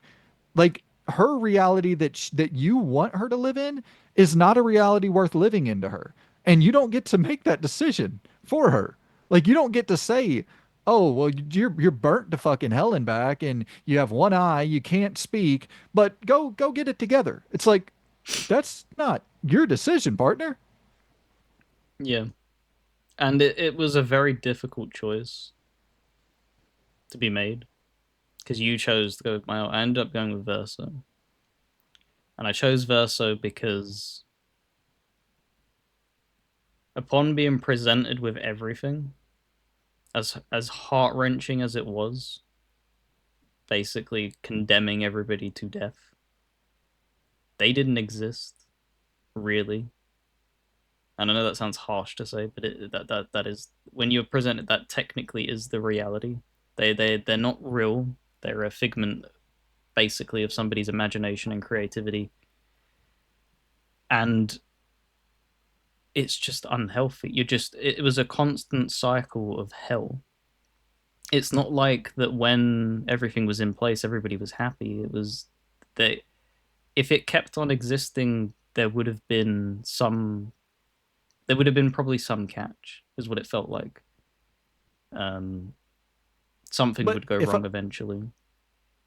am I getting this wrong in that with Mael's painting that none of that is like are those people locked in to those paintings and they're actually able to feel the suffering and the repetition and the or is it just her mind and she's painting what her mind sees and like 'cause I guess Well, that's where I might she wasn't the have been a little bit painter in the confused. end, was she? Unless this changes in the ending. The faceless boy is the painter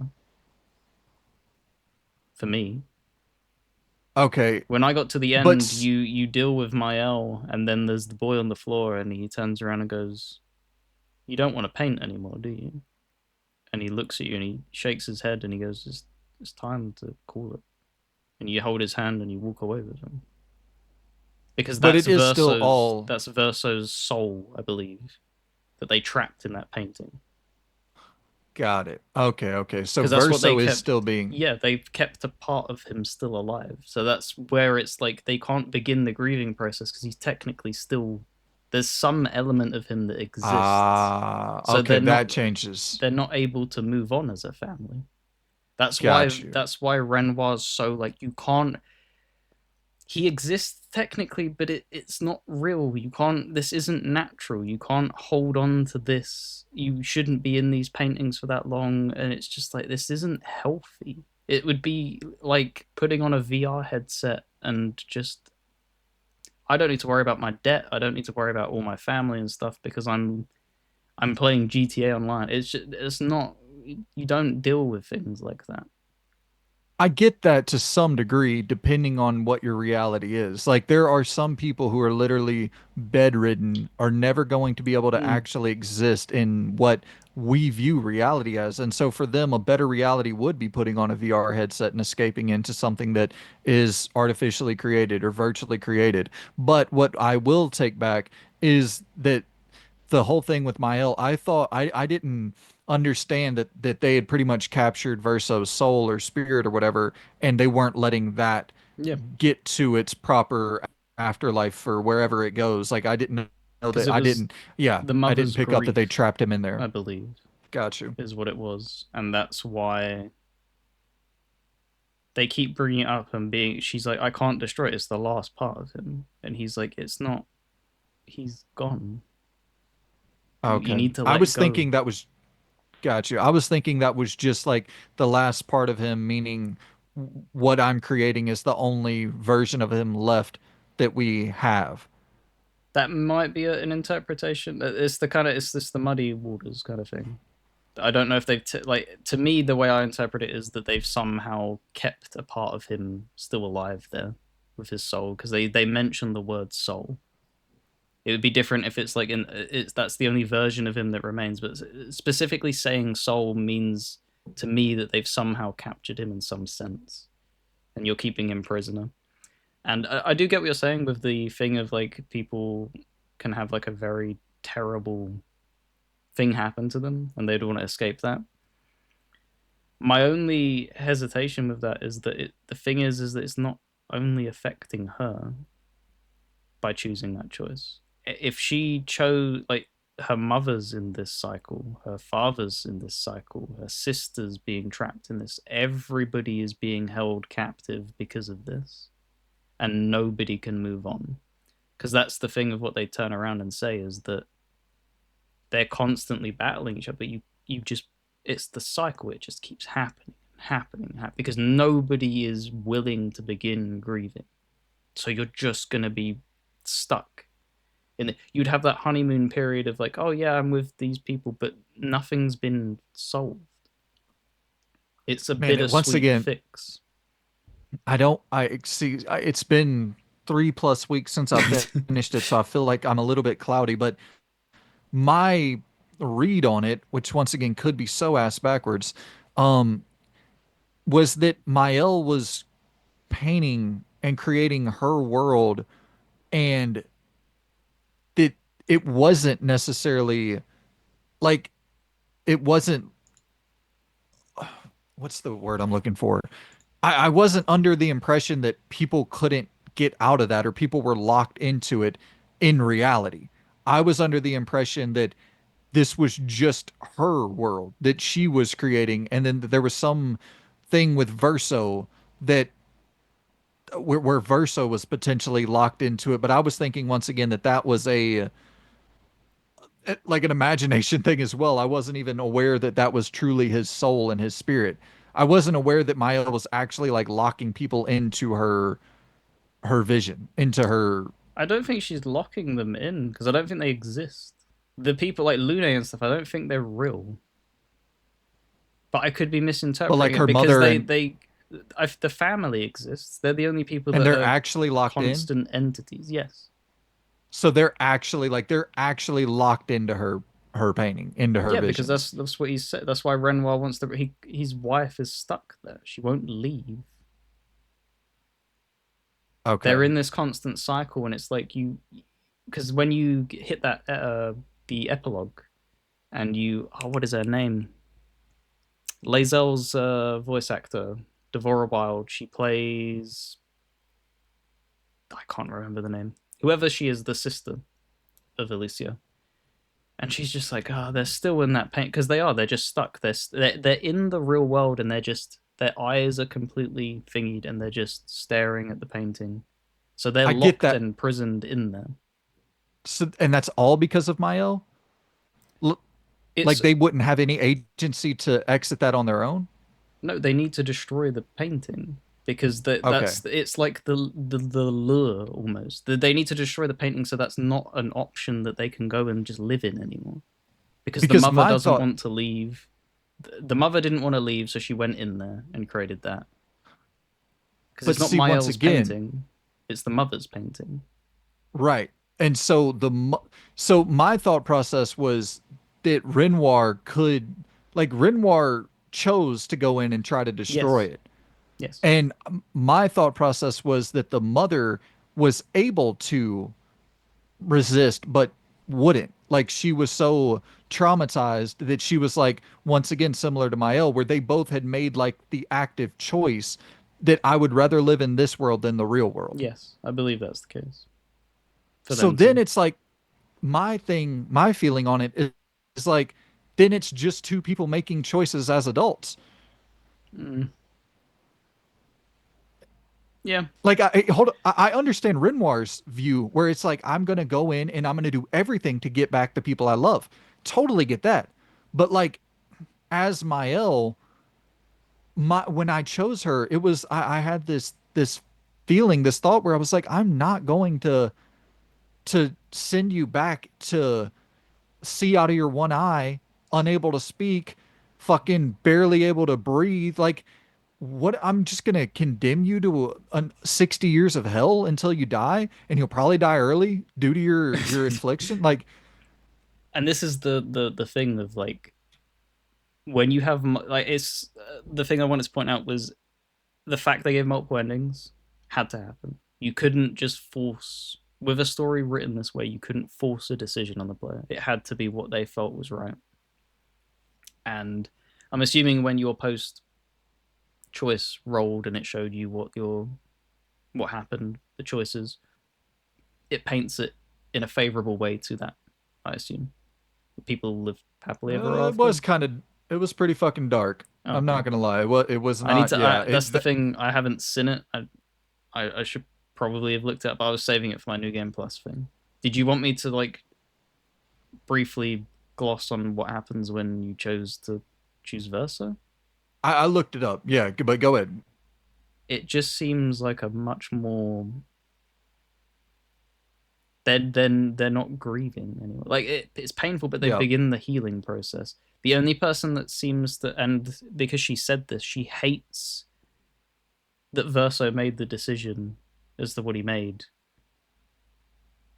but she loves him at the same time. That's Devora Wild's character, the older sister, and because she's been stuck almost where the two parents aren't acting like responsible adults in her eyes. She's left her with this mess, and her younger sister is in the state that she's in. So out of all, when it pans over there, you can still feel the bitterness that she still has as she walks away, where she puts the flowers down. She's like, "This family's fucked." But the yeah. mother and father seem to be warm for the first time ever. Like they feel like they're on the same page, and Mael even seems happy. And when it pans to her looking down the long stretch of road, she realizes that they existed in the painting. That doesn't mean they ceased existing overall. She can always make them again because you see him Hmm. appear into a in a field of view and be like, "I've not forgotten you all." And because they have that ability to paint, she can always make another painting and try and like perfect that. And I think that's what she realizes that okay, well, it's not actually that bad then, is it? We can always Yeah. see each other again. Whereas, and that's the for me that was the best of both worlds, where it's you're dealing with the reality, but you still have the power to do these things. So you can still use that as a crutch from time to time. But choosing to remain in that world, nothing would have been solved. Yeah. And they definitely position it as Verso's choice being like Yeah, the I believe that's the correct or canon canonical ending choice. from And what I saw. that kind of bummed me out a little bit whenever because it was pretty fucking dark. There was like darker music and I believe she has like Verso like dancing and it's like it's definitely a darker sort of ending So he compared loses his to free will. Like she's controlling him then to some degree. but once again, it's like uh, what is he? You know? That it's the tough thing of I don't if it's his soul Yeah, being trapped in yeah. there, if that is like factually I 100% his believe actual that is it. soul, Yeah, like as if a soul is an actual thing that you can like, see that's where it's like it that's where I appreciate it and we can and philosophically dive into it, but there is that level of JRPG insanity where it's yep. like you there's no soul that we can remove from our body to trap into any sort of you know what I'm like our soul is if anything our soul is that sort of dimethyltryptamine release and like if a soul is real Yeah, it's not you can't yeah. extract It it just and it place needs it into when you're looking at it under that mark, it needs to be met with like the suspension of disbelief kind of thing of like this can't exist technically in the real world, but you need to kind of look at it through the lens of like that's in their real world that is something that can happen. Because obviously we can't paint a painting and fucking walk into it. I get it Here, but it's the thing where also I I'm struggling because if you're presenting this as okay we have to look at it through their world yeah, I know. then It's then it's it, like yeah, I have the feeling of okay, well, then if I'm looking at it through your world, the world you're creating shouldn't hopefully be necessarily imprisoning these people that you love and like so you can go the full but yeah, it definitely does seem like there is some sort of entrapment to Verso and him being pulled by the puppet strings and it's definitely a darker sort of spin on choosing Miles ending. So yeah, with all of that after the fact, just to be clear, when I'm building up my a whole theory on why I thought Mael was the proper choice, that's before understanding like yeah, it's a much darker ending than Verso. But I still do believe all of the things I said before yeah. that of like how I felt going into that decision was like I sympathized with Mael a fuck ton and I still, still do. But that's the beauty of that's why I said it had to be a dual ending thing. Totally. Because you would have people who would get to the end of the road and be very, very strong opinionated in okay, we need to do that. That's the right thing to do. And I think they've nailed it. And I think that's for some people it with the fantastical elements and stuff, it's not going to be their thing. But this is why I think it's one of the best written stories, personally. Because when you get to the end and you're able to debate in how we just debated any ending of any game, that shows the Right. strengths. That Totally. like even if you weren't fully invested at the time, when you start picking like the points and stuff, and you're like, oh, but this, and then now that, and that back and forth, that just shows that they've crafted something truly, truly special. Yeah. Absolutely. No doubt about that. And apologies once again, guys, if my memory's a little bit blurry on a lot of that shit, and if I totally glossed over some key, like, hey, dipshit, there's this one fact right here about Verso, and you condemned him into hell because you did. I that's the thing though that where you was talking about like trying to relay it because it is me trying to relay it with as if it's our world, real world, Right. right in as it exists with what we exist in you and me now, and it's just like that's flawed. That is flawed to look at it that way because there's obviously things and systems and stuff that goes on with the world that they've created here that doesn't make sense. So, but Yeah, that's the thing. It's just the beauty of them telling the story the way they told it. right. And it's like so.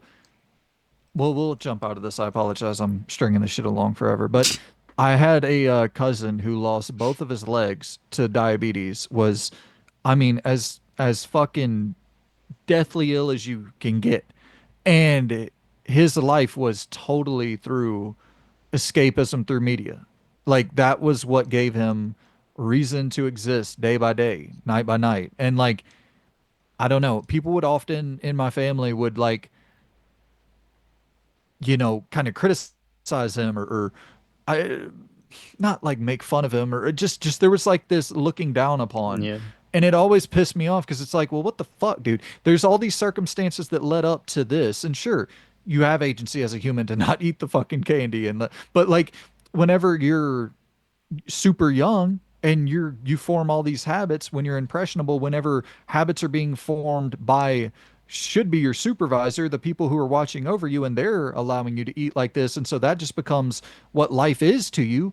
And you have 30 years of being overweight before you become like a fully functional adult. And then it's like by that point, what the fuck, man? All these years of habitual um the way of life you've been living is going to have by the time you're 30 you're almost not to be too doom and gloom, but you're pretty much fucked, dude. If you've done something negatively for 30 years, like yeah. that's not going to be a great existence No, for the it remaining takes it 30. and takes its toll. and so I don't know, maybe there was a personal thing there where I was like and my cousin's no longer with me, and like I definitely have some level of like I don't know, animosity or just like a lot of that situation still kind of pisses me off because I was so close to him, and it was like, I don't know, I, I that was what gave him peace. That was his comfort was to exist through that, through the art, through the entertainment. Sure, it's not the healthiest way to live, but the fuck you want him to just wheel around Mm. and struggle for breathing as he fucking like yeah, it's anywho, not to go too dark down that road, but it is a very powerful story to even make you have that level of emotional attachment to the characters and to their whole character arc. I also, and it's the thing of, I hope I didn't present it that I don't think there's like a definitive. You shouldn't look at it as a definitive thing. It is just genuinely what you align with. Um, they can brand whatever they want as the canonical thing, but you as the player, like it's whatever you align with. Because that's something that the Souls games did really well. When they give you a bleak world, multiple endings, and it's just like, yeah, technically there's a canonical thing here as to what actually would probably have happened because you then sequelize it and stuff like that. But you're making the decision because it's resonating with you in that way. And like you said, they've been able to capture something that's fairly close to what you experienced, um, to a T almost. So it's completely understandable that would be the thing that would have empowered you and been like, nah, man, let them live in that world, even if it Yeah, isn't perfect, because it's something. yeah, So no, that makes totally. sense. Yeah, it's powerful for sure, and it's actually kind of crazy, just going back to it. It's so funny to think that we have to score this after it's so much more meaningful than a fucking score, but it is that definitely impacted my scoring decision, just how deep we could go on that conversation of the narrative and the ending and all of that. So yeah, that definitely it's getting a bump up because I was locked in at an 8, and I'm like, yeah, that's definitely a 9. A That's nine for for sure a story for 9. you. Yeah, a 9. Because Alrighty. I will say there is still the part of me where it's like I just don't like the narrative setup of it was all a dream. I used to read Word Up magazine. It's I, I don't love the it was all a dream thing. It's not, and I know that's not what this is. It's much more nuanced and much more complex than just it was all a dream. But it is the thing where it's like, fuck, I just went on this long ass journey for you to wake up and and realize what is actually happening. It just, and that's just solely a personal thing. Yeah. Well, to be fair, it's the way that somebody appreciates storytelling. It's a very specific way of doing it, and it isn't going to gel with some people. Yeah, and it did gel with me totally. Like I don't want to take anything away from the impact that it had, regardless of reality, not reality, whatever. It's still impactful as fuck. It's the friends you make along the way. Yep, and that is why it scores a 10 for me. Yeah. Um, why can't I move this? It's because that's locked. That is. Apologies, everybody, because I'd had to I'll build it ramble on the. what. No, it's fine. I've got it. Gotcha. So that's 10 for me. Um, Obviously, this will be fixed next time so that it isn't me having to fucking manually place all these things. We are learning. We are learning the process. I thought if I copied and pasted it, as long as it was two separate entities, but every time I was changing Brandon's gut check, it would then change mine. So can't be Ah, having that. Obviously, that we won't be agreeing on everything, which we haven't. We've only agreed on one score thus far, which is oh, gameplay. really? Oh, nice.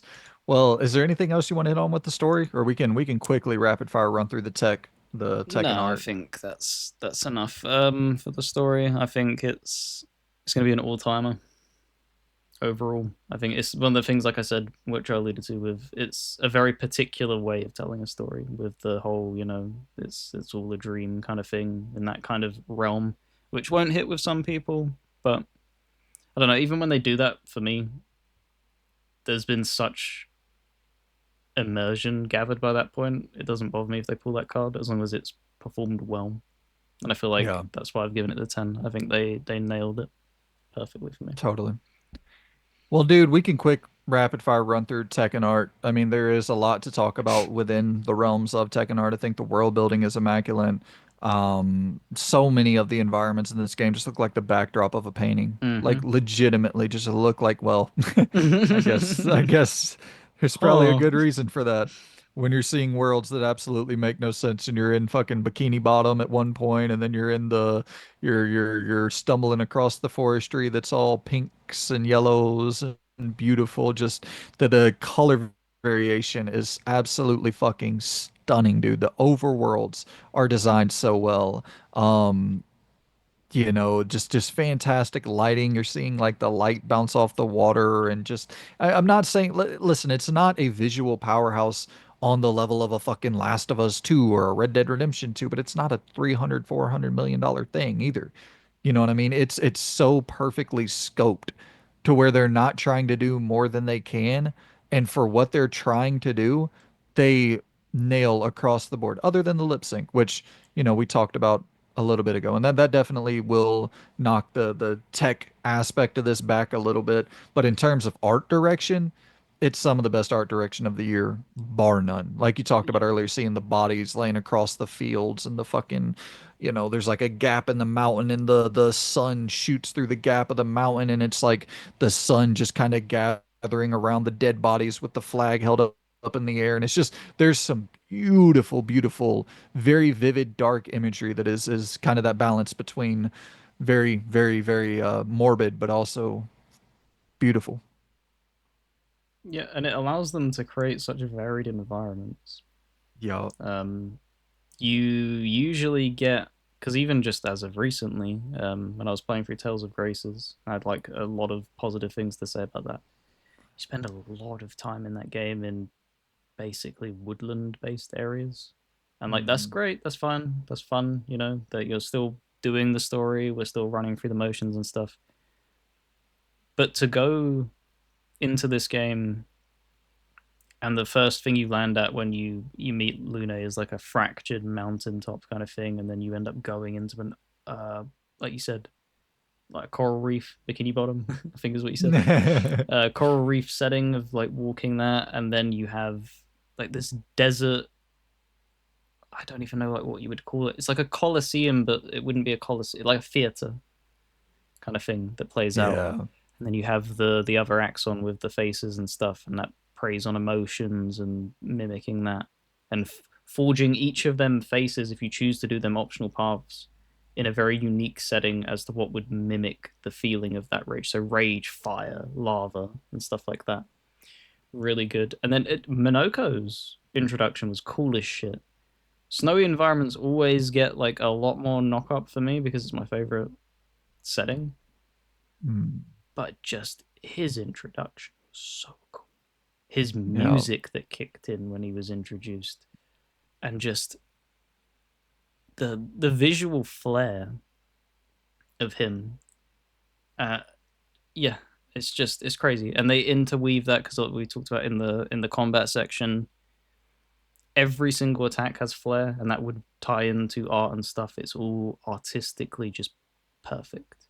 Everything has such flash, such color, such vibrancy and stuff. And I think that they've nailed that across the board with even the characters and stuff. Like they give you the ability to change their clothing, their hair, and stuff. And this isn't like how some games have handled it, where it's like, oh, you change that, and then in the cutscene, that's not what they're showing.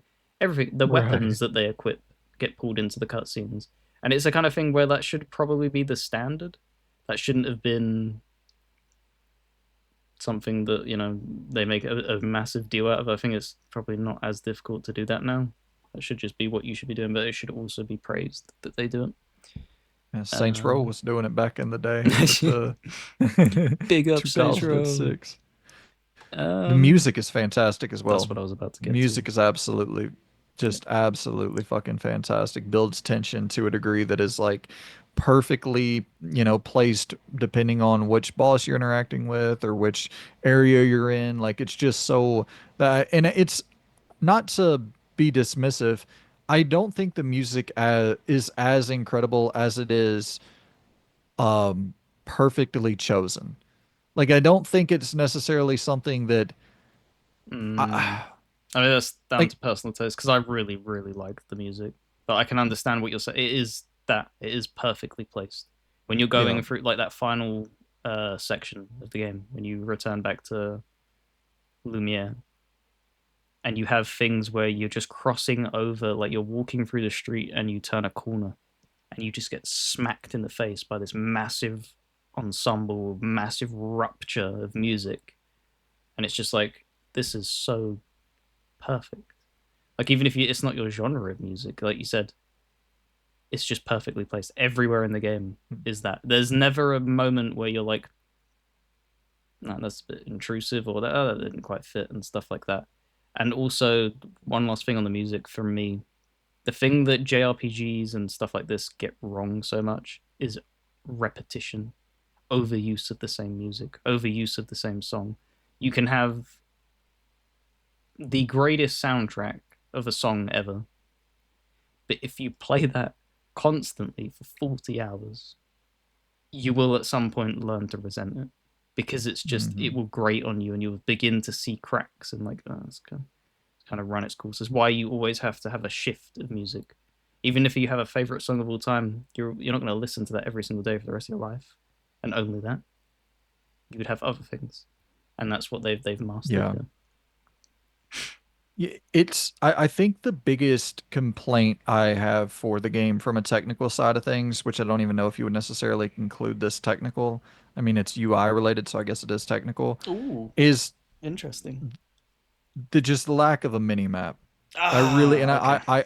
I understand why in terms of the narrative where nobody has reached this destination, so nobody necessarily knows where to go, and you need to follow the flags so that it can kind of lead you on to where you're supposed to go. And they do a good job of making the navigationally impaired like myself understand where to go through like different lamps that are being lit and different sort of light sources that kind of guide you to the proper direction to move forward. But there are points in this game where, as beautiful as the environments are, I think there is also something about the environments, the spectacularness of the environments, how ridiculous they look, that they can kind of start to blend together whenever you're in a space that is so incredibly red, so incredibly It's blue, visually and too like loud that it drowns at out your times. ability to navigate And it's effectively. just I wouldn't have minded that at all because I'm so enraptured with just how gorgeous this is. I'm so engrossed by what's around me. I love just looking around as I'm running through these areas. But if I would have had a mini map, I would have never had the frustration where it's like, I'm back at the same spot I was 10 minutes ago. Fuck, I somehow circled back to the same spot I was at 10 minutes ago. And it doesn't happen often. And you end up figuring out, okay, I can use this damn compass. And pretty much as long as I'm going north, I'm going in the correct direction. And but those things aren't like, that's not really obvious. It took me a while to learn that, okay, well, let me just go north and I'm going to get there. Yeah, yeah. They do wait until I think it's SKA when they introduce him, and he kind of drops that as a hint. He's like, if you're Mm. ever wondering, if you ever get lost, just head north, because that's where the Yeah. paintress is. Yeah. You'll find your way, and it's just like probably should have said that to people a few hours ago, buddy. Um, but yeah, I personally didn't get. I think I got lost once, and it was very very briefly. It just felt like a Souls game for me, with how things a lot of the time looped in on themselves. So it's kind of when you're used to stuff like that in its inception, you kind of piece things together as to be like, okay, that's clearly like the main path that's going to loop around, and then that because you keep they keep doing that is the thing. I don't mind going off the beaten path because it will loop around and then it will drop down to where I was before, so I'm not going to be wasting time backtracking. Um, but the only time I didn't know where to go is when they turned around and was like, okay, it's the two axons kind of thing. And you can open the map, and Mm. this is a me thing. You can open the map and it does highlight them, but I didn't want to experience it that way. I kind of like organically run into that. So there was a point where I was landing on all these different islands, and I was like, I don't know what the like these things are one shotting me. What the fuck? I was like, oh, okay, I'll Yeah. come back later, and then it was like, oh, it's these islands. I get it. Okay, kind of thing. So yeah, they could probably I'd imagine patch something that shouldn't be so hard to do. Just even just a basic map layout thing. I don't know if it was purposefully done. If they were worried that because when you think back to them environments, they are fairly small in the grand scheme of things. I don't know if they were worried that that might then catch them negative buzz of being like, oh, these areas are tiny, kind of thing, and that could be used as ammunition against it, kind of thing, because it must be so scary launching a brand new first IP with a brand new studio, and it's like we impressions matter, man. First impressions matter. Um, anything Yeah. No, you can give to use against it is so unbelievably damaging. So I think they were definitely probably targeting more of a Souls like audience with this in the way that trying to get them introduced to turn based combat more so than anybody yeah. else, I believe. Because I, JRPG fans are going to be checking it out regardless for the most part. I mean, you could do a cool like Ghost of Tsushima thing. Click a button and there's some sort of cool ass wind navigation, like some badass Ooh, animation that happens because it's such like imagine the flowers yeah, like the leaves kind of flowers, fucking yeah, yeah the petals that would have been good. yeah. But yeah, that's really my only I mean a few complaints there for the tech and art side of things. Nothing I have a too few more. egregious. Hit me. This is my lowest scoring part of all of the things that we've covered. I'm not going to give Mine that too. away yet. But the gripes that pull that down, like artistically, it's phenomenal. It would be a 10 out of 10 for me if we were doing it for just what it looks like. But you have I had several moments where, especially using Monoko for some reason, whenever he was using some flary attacks, the game would chug. Oh, really? When I used his ice rhino thing, because I think it even showed in the footage at some point, it does that, and it's just like that was kind of. And there were a few instances of that. I was like, please don't crash. Like your checkpoint Hmm. system is phenomenal. Like I wouldn't have lost a lot, but it's that type of thing of like if you're in the middle of a fight, you don't want to do all that again. Doesn't matter how good the game is. I wouldn't want to do a Souls like fight again with that kind of thing. It's just like I just want to get through it. That's the whole point. Yeah. So that it didn't ever crash, so that's a positive, but it did chug. Um, And like we said, we touched upon the lip syncing. It's probably the weakest aspect of any of the characters, kind of thing. That was, yeah, that that had to have been budget, and it's also probably extremely more so just deliberate. Because you see Yakuza games back in the day that chose to just, you have some parts of the game where it would fully lip sync and it looked good, and then other times it would just Kiryu standing there, mouth doesn't move, and it's just text, and it's just like, that's just being smart with the budget, and that's the big difference. Yep. Because if they would have just fixated on that, it would have taken longer for the game to come out. It would have cost them even more, and it's just, I don't mind it. I accepted that. Yeah. Not for Um, first game. so yeah, hopefully they figure that out for whatever their next thing that they do and stuff like that. It would be They definitely will. it will. I think this has put them on the map. I think any publisher will happily kick. It's the Larian thing. You've broken through that barrier of like, yeah, clearly you have fucking talent here. Whatever you want, blank check. Because Yeah. if you even mimic this remotely similar, even if the next one kind of drops down a little bit of the peg, you're talking it's in the 90s at the moment. What is it going to just breach 90? That's still incredible. Some games don't ever, some series don't ever reach that. 90% of them don't. So we touched on the music. Yeah, I think that's it for Tekken Art. Like the weird thing when we were talking about this game, I don't know if you'll agree. There's so much overlapping between each of these systems. It's not like a usual game where you're able to break the art where it doesn't have an effect on the combat and stuff like that. Usually games are very separate, but this everything just seems tightly interweaved as one complete package, and I think that's what makes it so damn special. So I don't have anything else to add on the Tekken Up.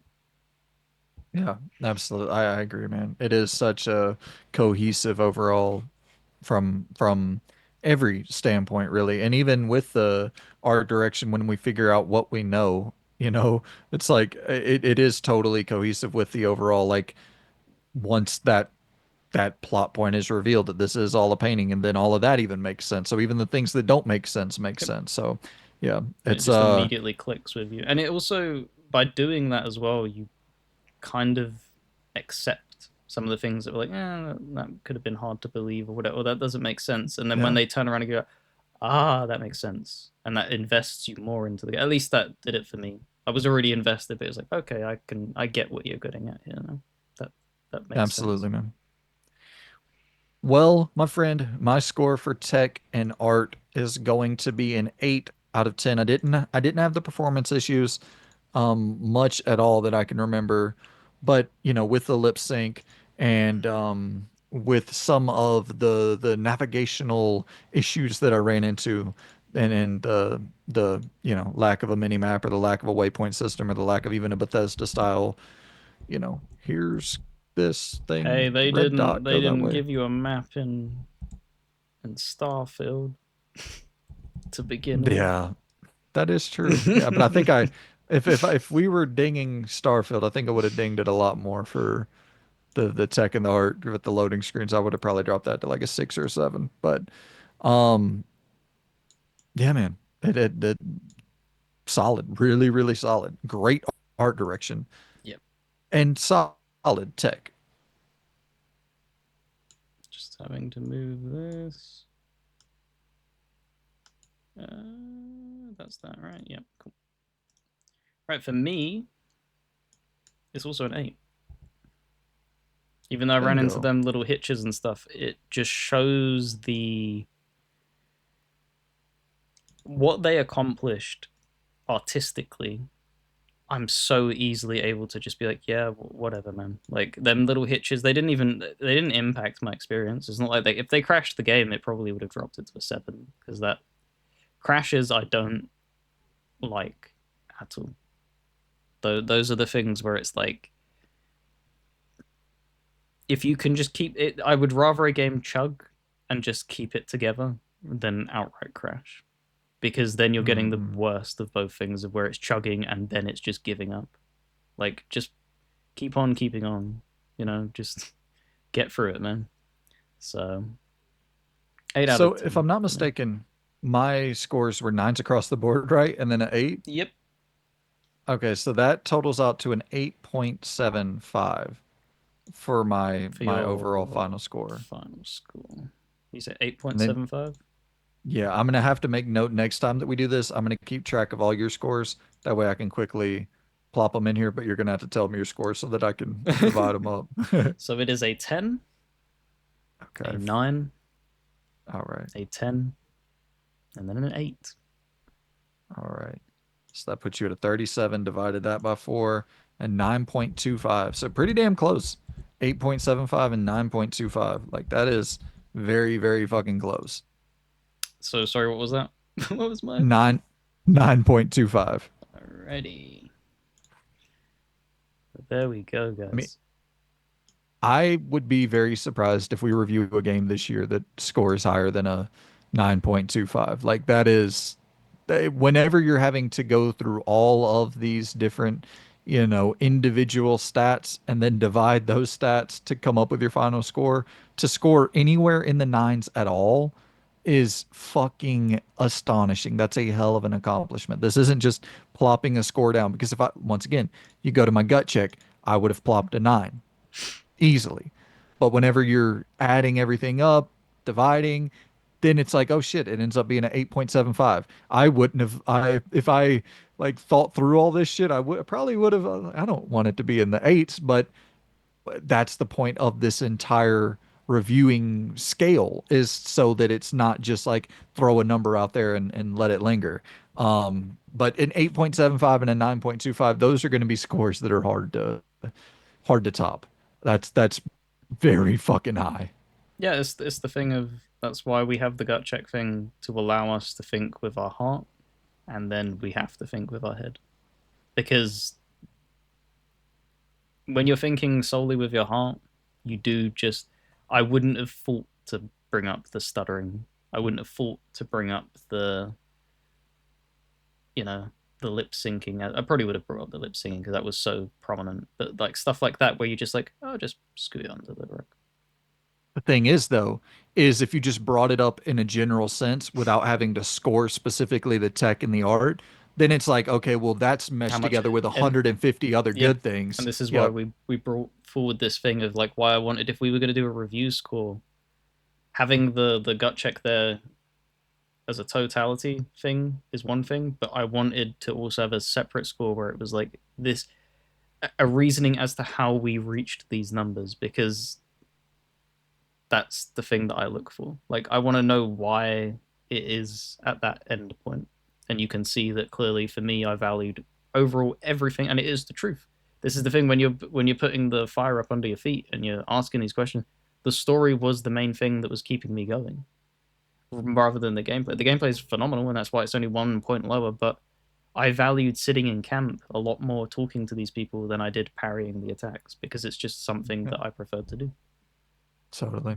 Well, my friends, Expedition 33 has been reviewed like a motherfucker. So if you enjoyed the expedition through the review of the Claire, then hit us a like, drop us a comment, share it with a buddy. Yep. If you're like, hey, I have a buddy who enjoyed the shit out of this game or, just played it and wants to hear other people's thoughts on it and hear some idiot rambling about fucking Mael living in fake worlds and me being okay with that, then send it out to some people that have played Clair Obscur Expedition 33.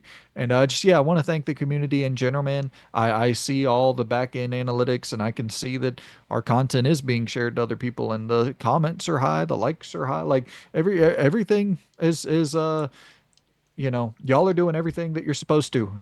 So hopefully the damn YouTube algorithm will just start kicking some shit out there to some new eyeballs. So yeah, any feedback is greatly appreciated, guys. And let us know your thoughts on the old Claire Obscure Expedition 33 in the comments down below. Loon, before we jump out of here, do you have any parting words for the good people? It's yeah, that's gonna be my game of the year. I'm just gonna say that right now. I don't think there's gonna be anything that squeezes out this year that's gonna top it. Like there's games I'm looking forward to, but I don't think they're gonna. Maybe they'll get into the nine, but it's like you said, when you're doing it this way, it's a lot harder to get to that nine than you think it is. I know a lot of people are Yep. like, no, it probably isn't. You can get there fairly.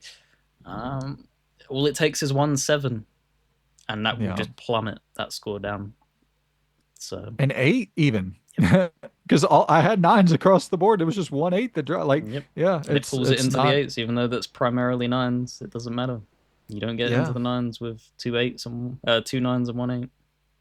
absolutely, man. Well, guys, we appreciate y'all for tuning in, and that was a whole lot of Claire. So tell the Redfield family that we can't wait for the 34th expedition, and we'll see them very, very soon. Take it easy, guys. Goodbye. See you later.